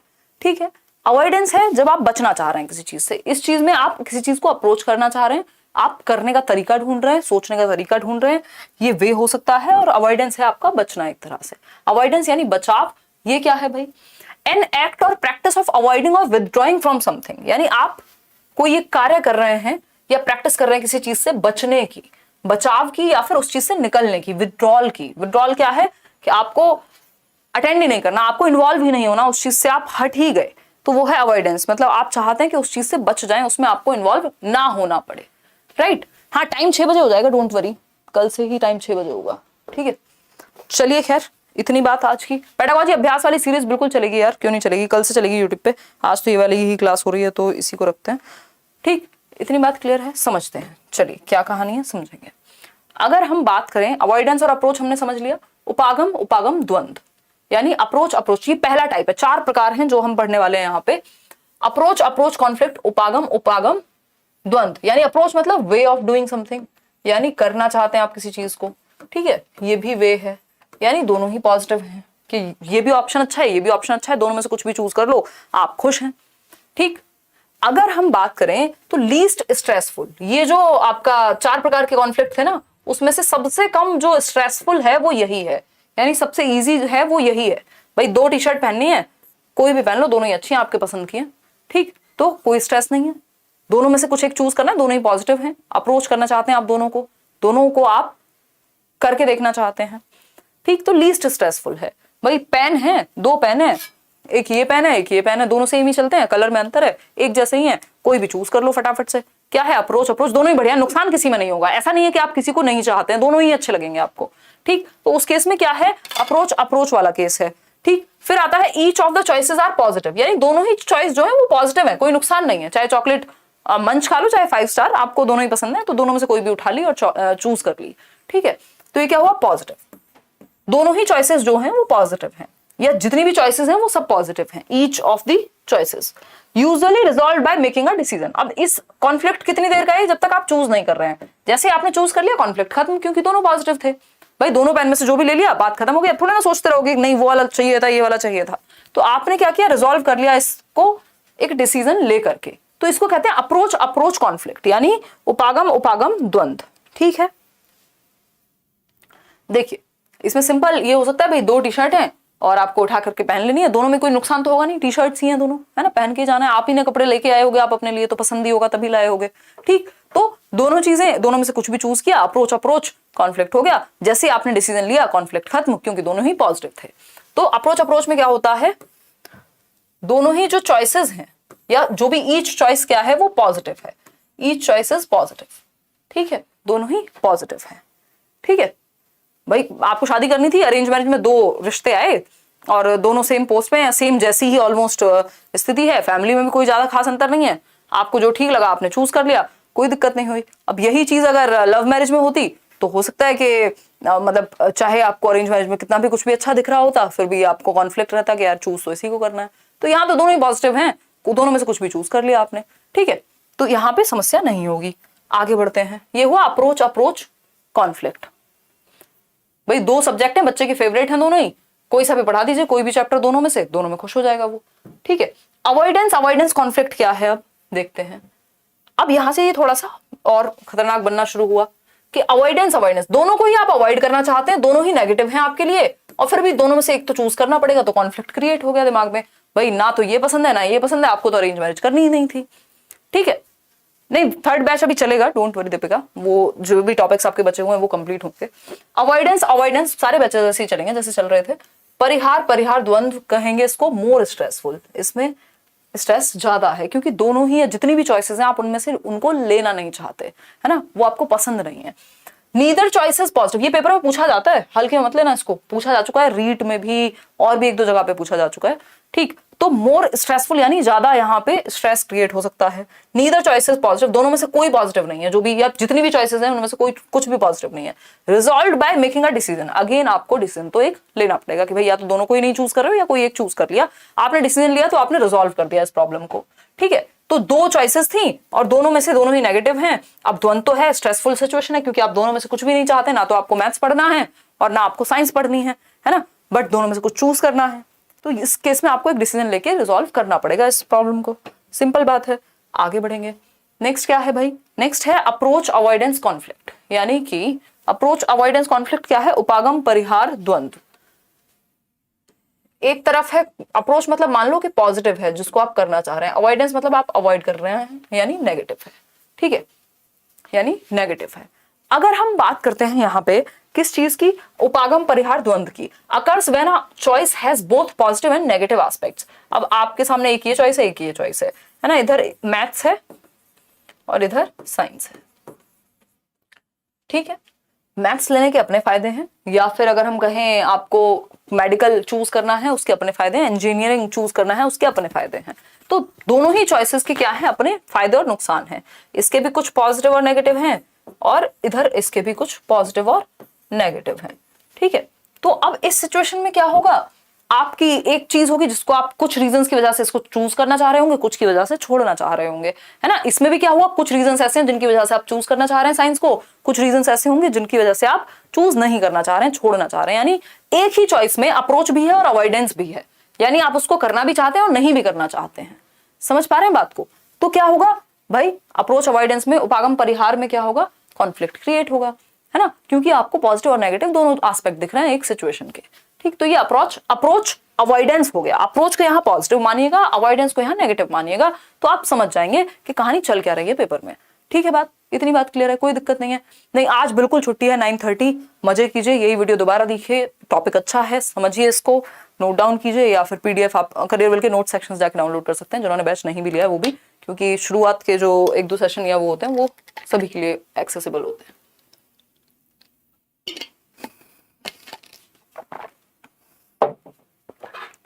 चलिए आते हैं। तो occurs when a choice has both positive and negative aspects, एक चॉइस में जब पॉजिटिव और नेगेटिव दोनों एस्पेक्ट्स हैं तब अप्रोच अवॉइडेंस की स्थिति बनती है कि आपको एक इंसान पसंद भी है बट उसमें ये चीजें नहीं पसंद, तो क्या होगा, आप चाहते भी और नहीं भी चाहते। फिर आता है फोर्थ, है ना, लाइफ से जोड़ के देखोगे तो हर टॉपिक बहुत अच्छे से समझ में आएगा, और ये तो वैसे भी साइकोलॉजी वाले टॉपिक्स हैं या एजुकेशन से रिलेटेड टॉपिक्स हैं, डेवलपमेंट से संबंधित टॉपिक्स हैं, तो ईजी हो जाता है समझने के लिए। नहीं, सीटेट में आप इसको अवॉइड कर सकते हो, है ना, सीटेट वाले इससे बच सकते हैं अभी के लिए, तो एटलीस्ट अभी तक बहुत ज्यादा सीटेट में नहीं पूछा जाता या इवन पूछा ही नहीं जाता, मतलब प्रयोग में नहीं है ये टॉपिक, इनडायरेक्टली आपसे पूछ सकता है। मल्टीपल अप्रोच अवॉइडेंस कॉन्फ्लिक्ट यानी बहु उपागम द्वंद, ये सबसे खतरनाक है, मोस्ट कॉम्प्लेक्स, सबसे ज्यादा जो जटिल है वो यही अप्रोच और अवॉइडेंस का कॉम्बिनेशन है। ये फोर्थ है, लास्ट है, 4 ही थे, अभी और भी चीजें इसमें जो हमें समझनी है। मल्टीपल अप्रोच अवॉइडेंस कॉन्फ्लिक्ट यानी बहु उपागम द्वंद, यानी कई सारी अप्रोच है, यानी कई सारे रीजन है जो पॉजिटिव है और कई सारे रीजन है जो नेगेटिव है। अभी तो वहां तो एक एक की बात कर रहे थे हम, अब यहाँ पे मल्टीपल, एकदम दिमाग हो जाएगा कॉम्प्लेक्स, दिमाग खराब हो जाएगा आपका एक तरह से, क्योंकि इतने सारे पॉजिटिव चीजें, इतनी सारी नेगेटिव चीजें, आपको एक चीज में 36 चीजें नजर आ रही हैं, ठीक। तो ये सबसे ज्यादा जटिल है ऐसी situation. Each of several alternative courses of action has its advantages and disadvantages, यानी कि हर एक एक्शन के अपने advantages disadvantages, advantages disadvantages, positive choose कर रहे हो उसके भी एडवांटेजेस, उसके भी डिसएडवांटेजेस, नेगेटिव चूज कर रहे हो उसके भी एडवांटेजेस, उसके भी डिसएडवांटेजेस, यानी मोर कॉम्प्लेक्स हो गया, ये और खतरनाक हो गया एक तरह से, ठीक है। चलिए खैर आगे बढ़ते हैं। तो ये 4 हैं, ये फैक्चुअली आपको याद होने चाहिए, ठीक। अब सॉल्यूशन क्या है, एडजस्टमेंट करें कैसे, लाएं कैसे, तरीका क्या है एडजस्टमेंट के। तो एडजस्टमेंट के 2 तरीके होते हैं, एक होता है डायरेक्ट तरीका यानी प्रत्यक्ष, कि आप अपनी रियलिटी के साथ कैसे एडजस्ट करें, कैसे एक वेल एडजस्टेड पर्सनैलिटी बने। एक तो है इसका प्रत्यक्ष तकनीक या डायरेक्ट वे, और दूसरा होता है इनडायरेक्ट वे यानी अप्रत्यक्ष तकनीक, अप्रत्यक्ष तकनीक, राइट। कोई दिक्कत परेशानी इस बात को समझने में हो रही हो तो बताओ एक बार। केवीएस देखो इस साल आना चाहिए, इतने आप तैयारी करो, ठीक है, बहुत बढ़िया। नहीं, केवीएस में हेल्प करेगा ये पेडागोजी सेशन, बिल्कुल। यार ये बैच एजुकेशन नेट वगैरह को लेकर के टारगेटेड नहीं होता, बट कुछ लोग फिर भी ले लेते हैं ये बैच, जो लोग नेट साइकोलॉजी या नेट एजुकेशन कर रहे हैं अपनी मर्जी से, है ना। हाँ, मैं तो ये नहीं कहती हूँ कि ये उसके लिए है, क्योंकि बहुत सारे टॉपिक्स हैं जो कॉमन है वहां पे और यहाँ पे, ठीक है ना। तो उस सिचुएशन में ये टोटली आपकी चॉइस हो जाती है। चलिए आते हैं, अगर हम बात करते हैं डायरेक्ट और इनडायरेक्ट तरीकों की, तो डायरेक्ट तरीका क्या है एडजस्ट करने का आपकी सिचुएशन में, या एडजस्ट वेल एडजस्टेड पर्सनालिटी बनने का। तो मेथड्स ऑफ एडजस्टमेंट मैकेनिज्म, समायोजन की विधियां, डायरेक्ट और इनडायरेक्ट। डायरेक्ट क्या है, एक मिनट रुकना।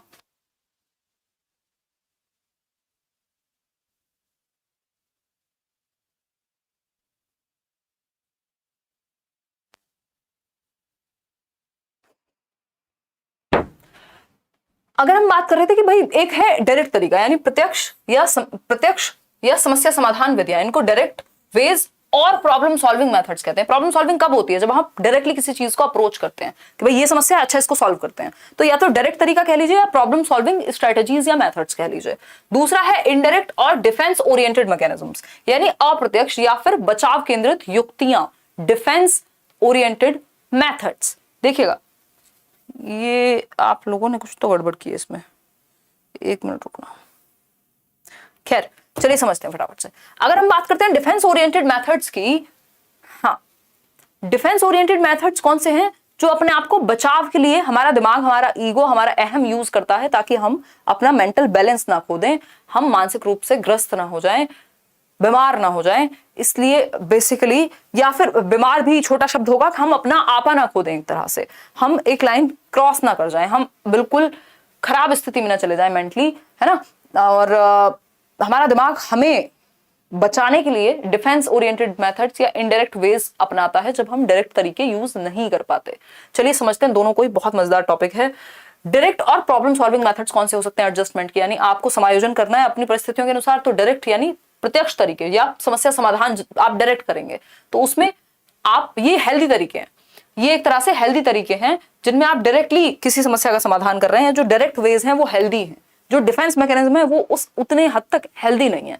क्यों? क्योंकि जब वो काम कर रहे होते हैं तो हमें पता नहीं होता, वो सबकॉन्शियसली अनकॉन्शियसली काम कर जाते हैं और हमें पता भी नहीं होता, तो वो हेल्दी नहीं है, ठीक है। अगर हम बात करें सॉल्विंग और रिमूविंग ऑब्स्टेकल्स, यानी सिंपल तरीका, डायरेक्ट तरीका क्या हो सकता है, एक कि भाई जो भी ऑब्स्टेकल्स हैं, जो भी आपको समस्याएं या बाधाएं नजर आ रही हैं, आप डायरेक्टली उनको या तो सॉल्व कर दें या रिमूव कर दें। भाई आपको लगता है परिवार में समस्या है तो आपको नौकरी लेनी चाहिए, तो आपने मेहनत की, आपने नौकरी ले ली, ये हो गई प्रॉब्लम सॉल्व, यानी आपने उस ऑब्स्टेकल को हटा दिया, ठीक। या फिर आपको लगता है कि शोर आता है कहीं से, तो आपने बोल दिया सीधा सीधा कि भाई घर में इस टाइम पे टीवी नहीं चलेगा क्योंकि मुझे पढ़ाई करनी होती है, या फिर आप लाइब्रेरी चले गए। तो आपने क्या किया, या घर में बहुत शोर है या माहौल अच्छा नहीं रहता तो आप लाइब्रेरी चले गए। आपने क्या किया, उस ऑब्स्टेकल को, उस बाधा को, वो जो प्रॉब्लम थी सामने, उसको हटा दिया, आपने वो सॉल्व कर दिया, उसको उसका सही तरीका ढूंढ लिया, तो आप एडजस्टेड हो गए। नहीं तो आप रोज चिड़चिड़े रहेंगे, क्यों? क्योंकि आप पढ़ नहीं पा रहे, घर में शोर शराबा रहता है, या कुछ काम चल रहा है, या फिर लोग सपोर्टिव नहीं है, या तो फिर आप रात को पढ़ रहे हैं। तो आपने क्या किया, या तो आप रात को पढ़ेंगे, आप लाइब्रेरी चले गए, या आपने घर वालों को कह दिया भाई इस टाइम शांत रहो। तो ये क्या हुए, डायरेक्ट सॉल्विंग वेज हो गए, मतलब आपने डायरेक्टली सॉल्व कर लिया प्रॉब्लम को, जो ऑब्स्टेकल थी उसको डायरेक्टली हटा दिया। ठीक है बात, कोई दिक्कत नहीं है ना। ये डेमो ही है श्रेया, मतलब डेली नहीं चलेगी, डेली वैसे चलेगी बैच में, यहां नहीं चलेगी। सेकंड देखिएगा एक बार, चेंजिंग, यहां का करिकुलम अलग रहता है, चेंजिंग प्लान और फाइंडिंग न्यू वेज। दूसरा डायरेक्ट मेथड क्या हो सकता है कि आपने प्लान चेंज करके देख लिया, भाई ये वाला तरीका काम नहीं कर रहा, फेल हो गए पेपर में, आपने बी प्लान अपनाया, बी ने काम नहीं किया, सी अपनाया, मतलब आप प्लान में चेंज ला रहे हैं कि कहीं ना कहीं कुछ तो गड़बड़ रही होगी ना अगर आप फेल हो रहे हैं तो। और फाइंडिंग न्यू वेज, या फिर आपने नए तरीके अपनाए, किसी चीज को करने के नए ढंग से करने के तरीके अपनाए, जो प्लान है उसको चेंज किया या फिर नए प्लान को अडॉप्ट किया। तो ये क्या हो गया, डायरेक्ट तरीका हो गया कि भाई कार्यविधि में परिवर्तन या अन्य मार्ग खोजना, है ना। ठीक है, चेंजिंग प्लान, आपने या तो प्लान बदल के देखा या फिर नया कोई तरीका ढूंढ के देखा, है ना। क्लियर है, रिलेशनशिप से सबको बहुत अच्छे से समझ में आता है। हाँ, 3 मिलियन होने वाले हैं, बिल्कुल तेज प्रताप जी, आप लोग का प्यार है। है ना, रिलेशनशिप के एग्जांपल से सबको बहुत बढ़िया समझ में आता है। तो या तो आपने प्लान को चेंज किया भाई, बातचीत की, समझाने की कोशिश की कि ऐसे चीजें चल पाएं तो ऐसे चला लेते हैं, नहीं तो नए तरीके अपना लिए। अब नए तरीके में खतरनाक चीजें हो सकती हैं, हो सकता है आप अलग हो गए हो, सेपरेट हो गए हो सकता है आपने कुछ और नया तरीका अपनाया हो चीजें ठीक करने का। तो ये क्या, एडजस्टमेंट करना है आपको अपनी रियलिटी के साथ। फिर आता है रिप्लेसमेंट, लक्ष्य का प्रतिस्थापन।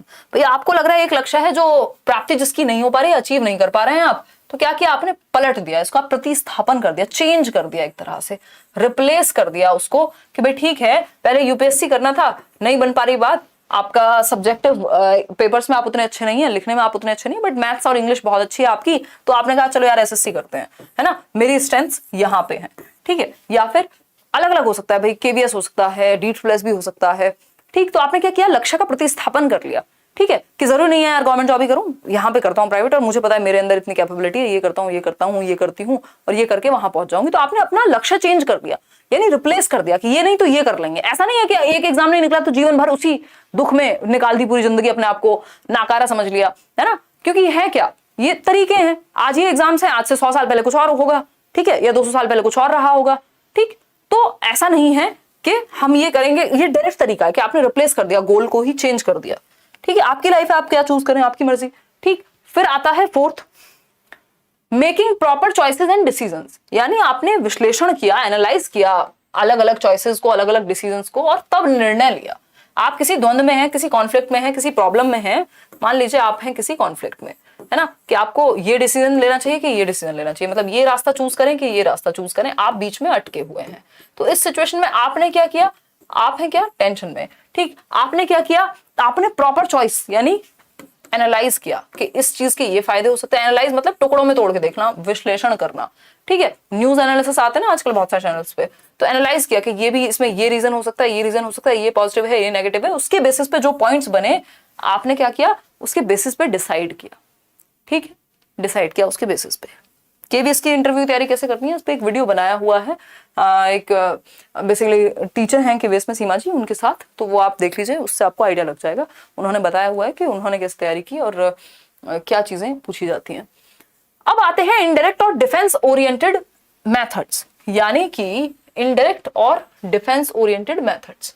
ये क्या है भाई, इनडायरेक्ट वेज हैं, ये एक तरह से डिफेंस मैकेनिज्म्स हैं जो हमारा दिमाग यूज करता है किस चीज के लिए, हमें संतुलित बनाए रखने के लिए, हम मेंटल बैलेंस ना खो दें, हम पागल ना हो जाएं एक तरीके से, उस सेंस में। वैसे तो आजकल हम ये वर्ड यूज करते नहीं हैं, है ना, तो ये एक बात हुई।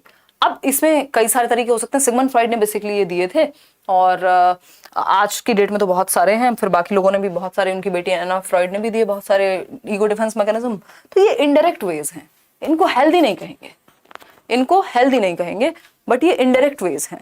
मतलब ऐसे भी हमारी पर्सनैलिटी एडजस्टमेंट क्रिएट करती है, बट चलो माल एडजस्टमेंट से तो अच्छा है कि ये इनडायरेक्ट वेज ही अपना लिए जाए, ठीक है। तो समझते हैं रैशनलाइजेशन क्या है, समझिएगा एक बार, देखिएगा इसको।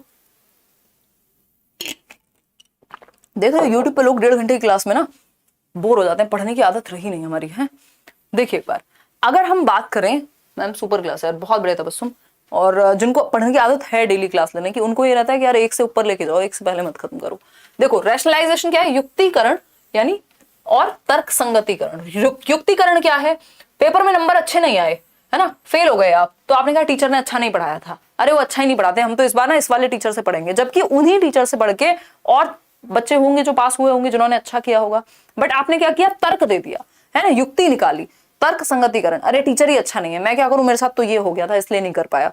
मतलब आप रीजंस देते हैं, आप रैशनलाइज करते हैं कि ये हो गया था इसलिए ये नहीं हो पाया, ये नहीं हो पाया इसलिए नहीं कर पाया क्योंकि ये हो गया था, ठीक है जी, थैंक यू लोगों।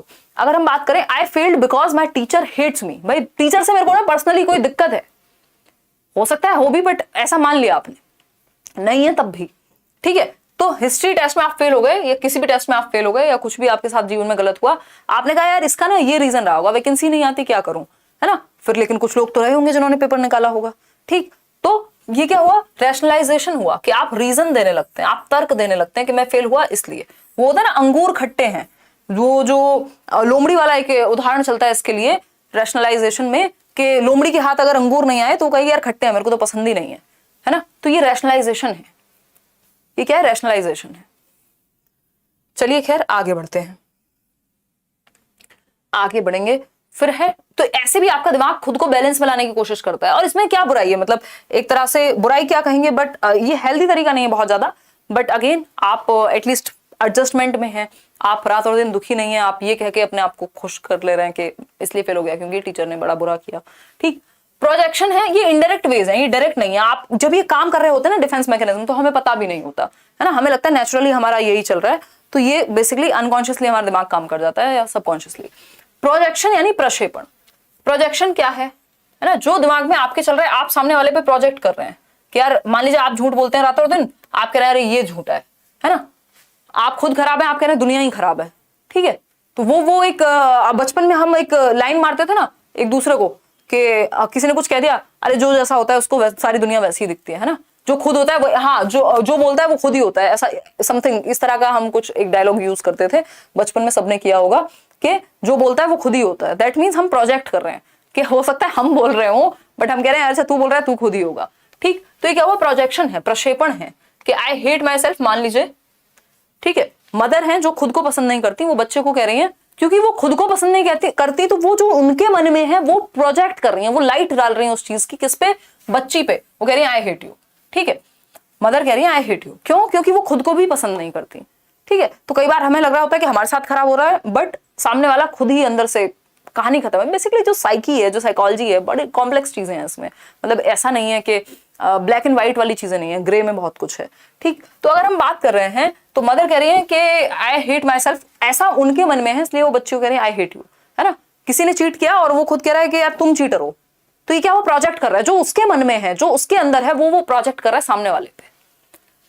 ठीक है जी बात। ये नेहा को कौन ढूंढ रहा है यहाँ पे, पढ़ाई कर लेते भाई साहब हैं, छाटू कुमार, छाटू कुमार पढ़ाई कर लो, नेहा से जीवन चलेगा क्या, चल जाएगा ये कह रहे हो, चल जाएगा तो पढ़ाई भी कर लो, केवल नेहा से तो नहीं चलेगा ना। देखिए कॉम्पनसेशन की अगर हम बात करें, कॉम्पनसेशन यानी क्षतिपूर्ति, ये होता है कॉम्पनसेट करना, कि आप मान लीजिए पढ़ाई में अच्छे नहीं है बट आप स्पोर्ट्स में अच्छे हैं। ठीक है, आप पढ़ाई में अच्छे नहीं, कोई बात नहीं, आपने क्या किया, स्पोर्ट्स में मेहनत की, आपको पसंद है वो, तो आपने कॉम्पनसेट कर लिया।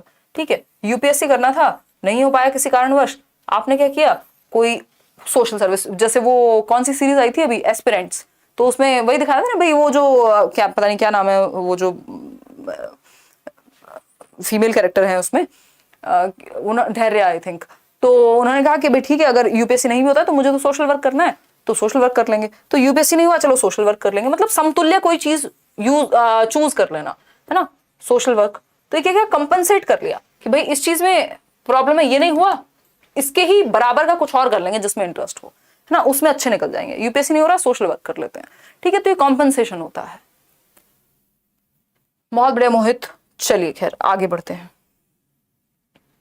फिर आता है फोर्थ रिग्रेशन, यानी प्रतिगमन बोलते हैं इसको, कि आप मान लीजिए आज हैं 20 साल के, लेकिन आप 20 साल की उम्र में किसी एक घटना पे कैसी हरकत करने लगे, 8 साल की, यानी अपनी एज से कम, तो ये क्या होगा, प्रतिगमन, यानी आप वापस चले गए बचपन में, यानी अपनी एज से पीछे चले गए।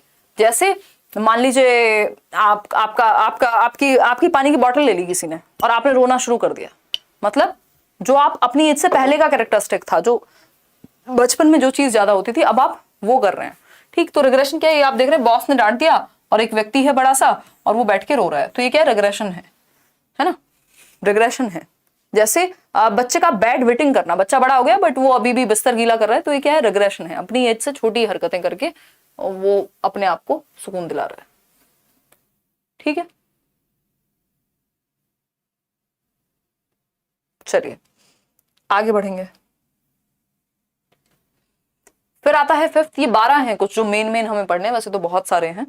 ठीक है, ऑनलाइन क्लासेस का 6 से 7 रहेगा टाइम, जो रहेगा ना इस क्लास का, करियर लैब पे होगी ये, बाकी आपका 9:30 का टाइम है यूट्यूब पे, वो हम कल से करेंगे। पेमेंट कर दिए बट बैच शो नहीं कर रहा है, प्लीज दीपक यादव एक बार मेल कर दो, या तो मुझे वो himanshi.edu10 पे, या फिर करियरवेल की जो ये नंबर्स हैं उस पर आप कॉल कर लो, है ना, या रिफ्रेश करके फिर से एक बार चेक करो, हो जाएगा। चलिए आते हैं, अगर हम बात करें सब्लिमेशन की, सब्लिमेशन होता है उदात्तीकरण। उदात्तीकरण क्या है भाई, सब्लिमेशन है आपने चेंज ऑफ एनर्जी। ठीक, भाई आपने एक नेगेटिव इमोशन को, मान लीजिए एंगर बहुत ज्यादा है आपके अंदर, गुस्सा, अब ऐसा तो है नहीं आप किसी भी रोड राह चलते व्यक्ति को पीट देंगे रोड पे चलते हुए, क्योंकि आपको तो गुस्सा आ रहा था और आपका मन कर रहा था और आप में बहुत गुस्सा है, आपका लड़ने का मन करता है और आपने किसी को भी उठाया और उसको पीट दिया। भाई उसके भी तो मानव अधिकार है ना, उसके भी तो ह्यूमन राइट्स है, वो जाके कंप्लेन कर देगा, आप जेल में बैठ जाएंगे जाकर के। ठीक है। और हाँ अब्दुल, आज मैं कमेंट की रिप्लाई कम कर रही हूँ, डोंट वरी। हाँ दीपा, ये टॉपिक पूरा ही कंप्लीट करेंगे। ठीक है। अगर हम बात करें, नहीं, रिप्लेसमेंट ऑफ गोल्स कॉन्शियसली होता है, कंपनसेशन आपको पता भी नहीं होता कि आप क्यों दूसरी चीज में इतना लगे हुए हैं, क्योंकि इनडायरेक्टली आपको कहीं और हार मिली थी, है ना। ठीक है, आते, बहुत इंटरेस्ट आया मैम, बहुत बड़े समता, बस यही चाहिए हमें। देखिए अगर हम बात करें सब्लिमेशन की, तो सब्लिमेशन है चेंज ऑफ एनर्जी, आपका एक अनएक्सेप्टेबल इमोशन। भाई एंगर ऐसा थोड़ी आप किसी का भी मन के आपने कूट दिया किसी को भी पकड़ के, ये तो पॉसिबिलिटी नहीं है ना, ये तो तरीका भी नहीं है। ठीक है, तो उदात्तीकरण यानी आपने आपके जो अनएक्सेप्टेबल या सोशली जो चीजें एक्सेप्टेबल नहीं है आपके अंदर, उनको आप एनर्जी या वेज चेंज करके यूज कर रहे हैं। चेंज कैसे करेंगे? अब इस एंगर को आप, ऐसा तो है नहीं कि किसी को भी पीट देंगे, तो आप क्या बन गए? आप रेसलर बन गए, आप एक रेसलर बन गए। ठीक है, आप रेसलर बन गए। ठीक, आपको गुस्सा आता था, अब आप क्या कर रहे हैं? ये अपने जाकर के प्रैक्टिस कर रहे हैं, उस गुस्से का सही जगह इस्तेमाल कर रहे हैं। रेसलिंग तो कोई पाप नहीं है, रेसलिंग से तो आपको ऐसा नहीं है कि वहां पे गुस्सा दिखाने से आपको कोई समस्या हो जाएगी। तो ये क्या हुआ? रेसलर बन गए। या आपने आर्मी ज्वाइन कर लिया, अगर आप में थोड़ा सा अग्रेशन या वो सब चीजें हैं। एक वो याद कीजिएगा, भाग मिल्खा भाग मूवी आई थी ना, तो उसमें वो क्या होते हैं कि आर्मी में होते हैं और उनके जो भी सीनियर्स हैं वो देखते हैं कि भाई उनमें बहुत ज्यादा गुस्सा है, तो वो कई बार कंट्रोल नहीं कर पा रहे हैं, तो वो नॉर्मल सिचुएशन में हो सकता है कि कुछ गलत कर बैठे हैं, तो इस चक्कर में उनको स्पोर्ट्स में डाल दिया जाता है, क्योंकि वहां अगर वो अपना एंगर यूज करेंगे, अपनी एनर्जी यूज करेंगे, तो वो सोशली एक्सेप्टेबल है ना। तो वो तरीका क्या है? ज्यादा बेटर हुआ। तो आप अपनी एनर्जी को चैनलाइज कर देते हैं, चेंज कर देते हैं एक हेल्दी वे में। जैसे कुछ लोगों को, मतलब किसी की जैसे जैसे फॉर एग्जांपल जिन लोगों का दिल टूट गया बहुत ज्यादा, उन्होंने शायरी लिखना शुरू कर दिया। क्या किया? सब्लिमेट कर दिया उस एनर्जी को, बजाय कि देवदास बनने के उन्होंने क्या किया? उसको चेंज कर दिया।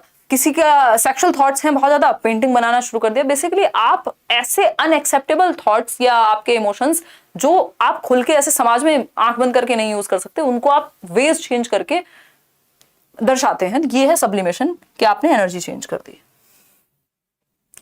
डिस्प्लेसमेंट यानी विस्थापन। डिस्प्लेसमेंट क्या है? आप स्कूल में पढ़ाते हैं, प्रिंसिपल ने डांट लगाई एक दिन दबा करके और आपको खूब डांट पड़ी, आप घर गए, बच्चे ने कुछ ऐसे ही प्यार से कुछ थोड़ा बहुत कुछ कहा होगा, इतनी सी बात थी, बट आप इतने बड़े बम की तरह फट गए, आपने बच्चों को डांट दिया क्योंकि आपकी डांट पड़ी थी प्रिंसिपल से या अपने बॉस से आपकी डांट पड़ी थी, तो आपने अपने घर वालों पे जाके गुस्सा निकाल दिया। ये क्या हुआ? डिस्प्लेसमेंट हुआ। ये हम बहुत बार करते हैं जीवन में, है ना। तो ये क्या है? डिस्प्लेसमेंट हुआ। हेल्दी नहीं है अगेन। क्यों? क्योंकि यहाँ बॉस चिल्ला रही थी इनके ऊपर और इन्होंने जाकर के अपने छोटे से बच्चे पे चिल्लाना शुरू कर दिया। ठीक है, ये डिस्प्लेसमेंट है। आपको मूवी याद होगी थप्पड़, है ना, जिसमें कितनी मूवीज की एग्जांपल दे दिया आज मैंने, जितनी देखी नहीं होंगी पूरी जिंदगी में। मूवीज तो खैर देखते हैं हम लोग सभी। और अगर हम बात करें, कोई कह रहा है संदीप कह रहे हैं कमेंट नहीं देखते हो, संदीप डिस्कशन के टाइम पे कमेंट में कम ही देखती हूँ, नहीं तो टॉपिक का मजा खराब हो जाता है ना, क्योंकि कई हजार लोग हैं। ऐसा नहीं है ना कि 20 लोग बैठे हुए हैं क्लास में या 200 लोग बैठे हुए हैं तो कोई एक खड़ा होकर बोलेगा तो बाकी लोग चुप रहेंगे, सब बोलते रहते हैं एक साथ।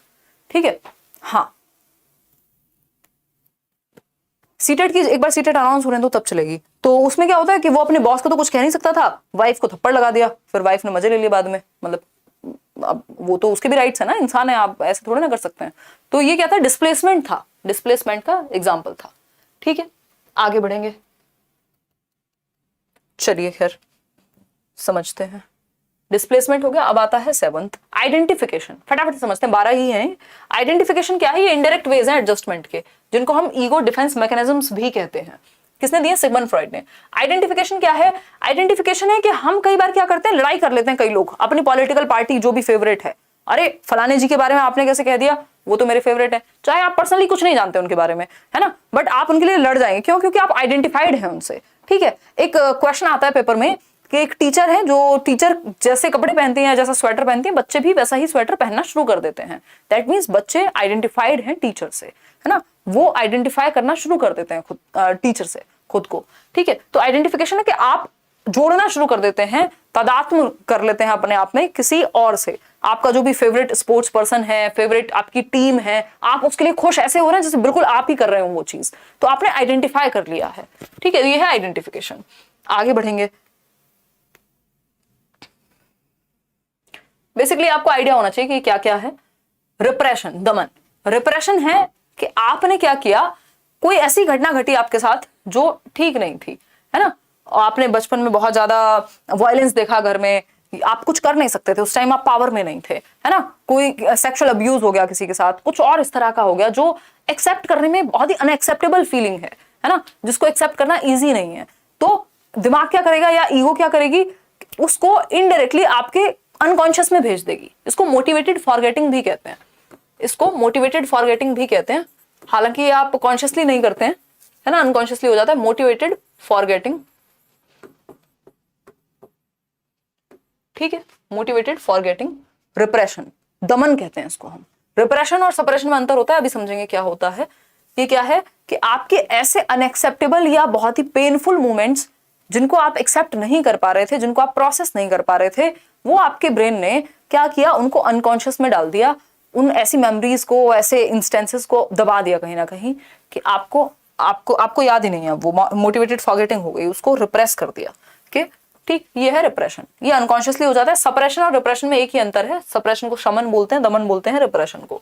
सप्रेशन जो है वो कॉन्शियसली होता है कि यार अभी आपकी एक मीटिंग है और अभी अभी कोई आपको न्यूज मिली जो कि बहुत ही प्लेजेंट नहीं थी, दुखद घटना हुई है कुछ, बट आप क्या करेंगे, यार अभी के लिए इसको साइड में रखते हैं, अभी फोकस करते हैं मीटिंग पे। तो ये हुआ सप्रेशन, जो कॉन्शियसली होगा, जो चेतन रूप से आप कर रहे हैं, है ना, कि ब्रेकअप हुआ है बट आप क्या कर रहे हैं, आप जा रहे हैं फटाफट से कहां, जिम में। खैर वो तो सब्लिमेशन हो जाएगा, और सप्रेशन हो जाएगा कि मतलब उस टाइम के लिए आपने उस चीज को दबा दिया और आप किसी और चीज पे काम कर रहे हैं।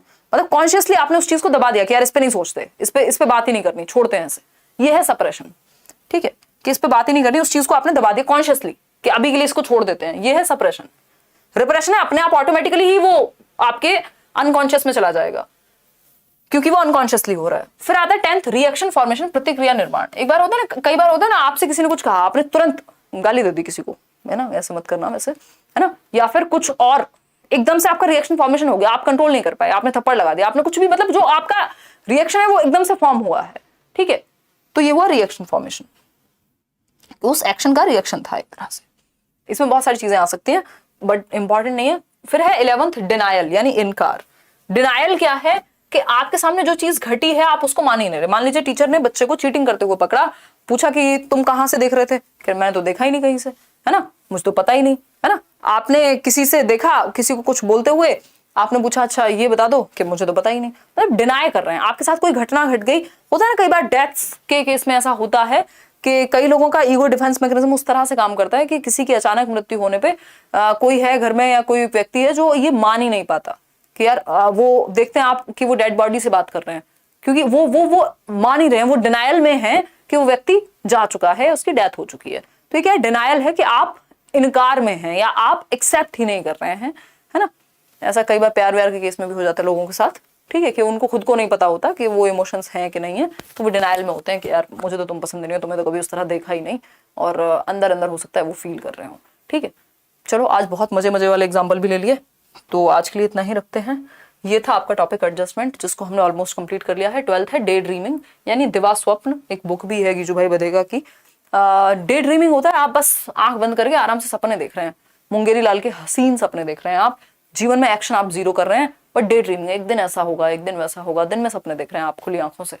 ठीक है, तो ये हुआ डे ड्रीमिंग। तो आज के लिए इतना ही खत्म करते हैं। नेक्स्ट 1 वीक के लिए एडमिशन और ओपन है क्योंकि मैं आउट ऑफ टाउन थी, तो अभी आज से आपकी क्लास शुरू हो गई। करियर विल ऐप डाउनलोड कर लीजिएगा। ये नंबर है, अगर किसी जितने भी लोगों की ये कंप्लेन है ना कि पेमेंट कर दिया या बैच नहीं शो रहा है, वैसे ऐसा होना नहीं चाहिए, तो एक बार इस नंबर पे आप, हेल्पलाइन नंबर है, कॉल कर सकते हैं, नहीं तो आप मुझे भी मेल कर सकते हैं। ठीक है, तो ये हुई बात आज की। अभी 999 ही रहेगी नेक्स्ट 1 वीक तक फी। ये जो क्लास है आपकी 6 से 7 का टाइम है इसका, मंडे टू फ्राइडे। ठीक, करियर विल ऐप पे चलेगी। करियर विल ऐप आप डाउनलोड कर सकते हैं, चाहे तो वेब वर्जन देख सकते हैं, नहीं तो ऐप स्टोर और गूगल पे से, पे बोल रही हूँ, कौन सा दिमाग कहाँ है, गूगल प्ले स्टोर से, जैसे आप व्हाट्सएप डाउनलोड करते हैं। चलिए आज के लिए इतना ही रखते हैं। ये 999 है अभी फी। ठीक, उसके बाद 1499 होगी। तो आज के लिए इतना ही। ये टेलीग्राम पे भी मैं PDF आपको शेयर कर दूंगी, क्योंकि आपने पूरा टॉपिक पढ़ाई है तो नोट्स में रिवाइज करने के लिए ईजी हो जाएगा। बाकी बी योर ओन कांस्टेंट, अपना ध्यान रखिए। कोई और डाउट हो या कुछ भी बात हो तो आप कमेंट्स में पूछ सकते हैं। अगर आप एडमिशन ले चुके हैं तो शांति से पढ़िए, परेशान मत होइए कि ये टॉपिक कब आएगा वो कब आएगा। सारा सिलेबस जहां से शुरू हुआ है रोटेट होकर पूरा कंप्लीट हो जाता है, तो टेंशन लेनी नहीं है, ठीक है। हाँ, गुड नाइट भाई। कॉल नहीं उठा रहे हैं अभी, तो रात हो गई है ना, कल करना अब तो दिन में। मैथ्स की क्लास उधर सर लेते हैं, बट इस बैच में थोड़े ना होगी। ये मेरा पर्सनल बैच है जो साल में 2 मैक्सिमम 3, नहीं तो 2 ही आते हैं जनरली। तो हो सकता है एक और बैच आ जाए साल में इसके बाद। हाँ, नहीं रीट में हेल्प करेगा, बिल्कुल हेल्प करेगा, क्यों नहीं करेगा। चलिए फिर, कोई और बात हो आप कमेंट्स में बता दीजिएगा। आज शाम की छुट्टी रखेंगे 9:30 बजे की, है ना। Thank you so much. कल मिलेंगे 9:30 यूट्यूब पे, और शाम को 6 बजे करियर लैब पे, और सीटेट के बैच में अलग से। चलिए, टेक केयर, ध्यान रखिए। सेशन पसंद आया हो, कोई भी आपका विचार हो, आप कमेंट्स में बता सकते हैं।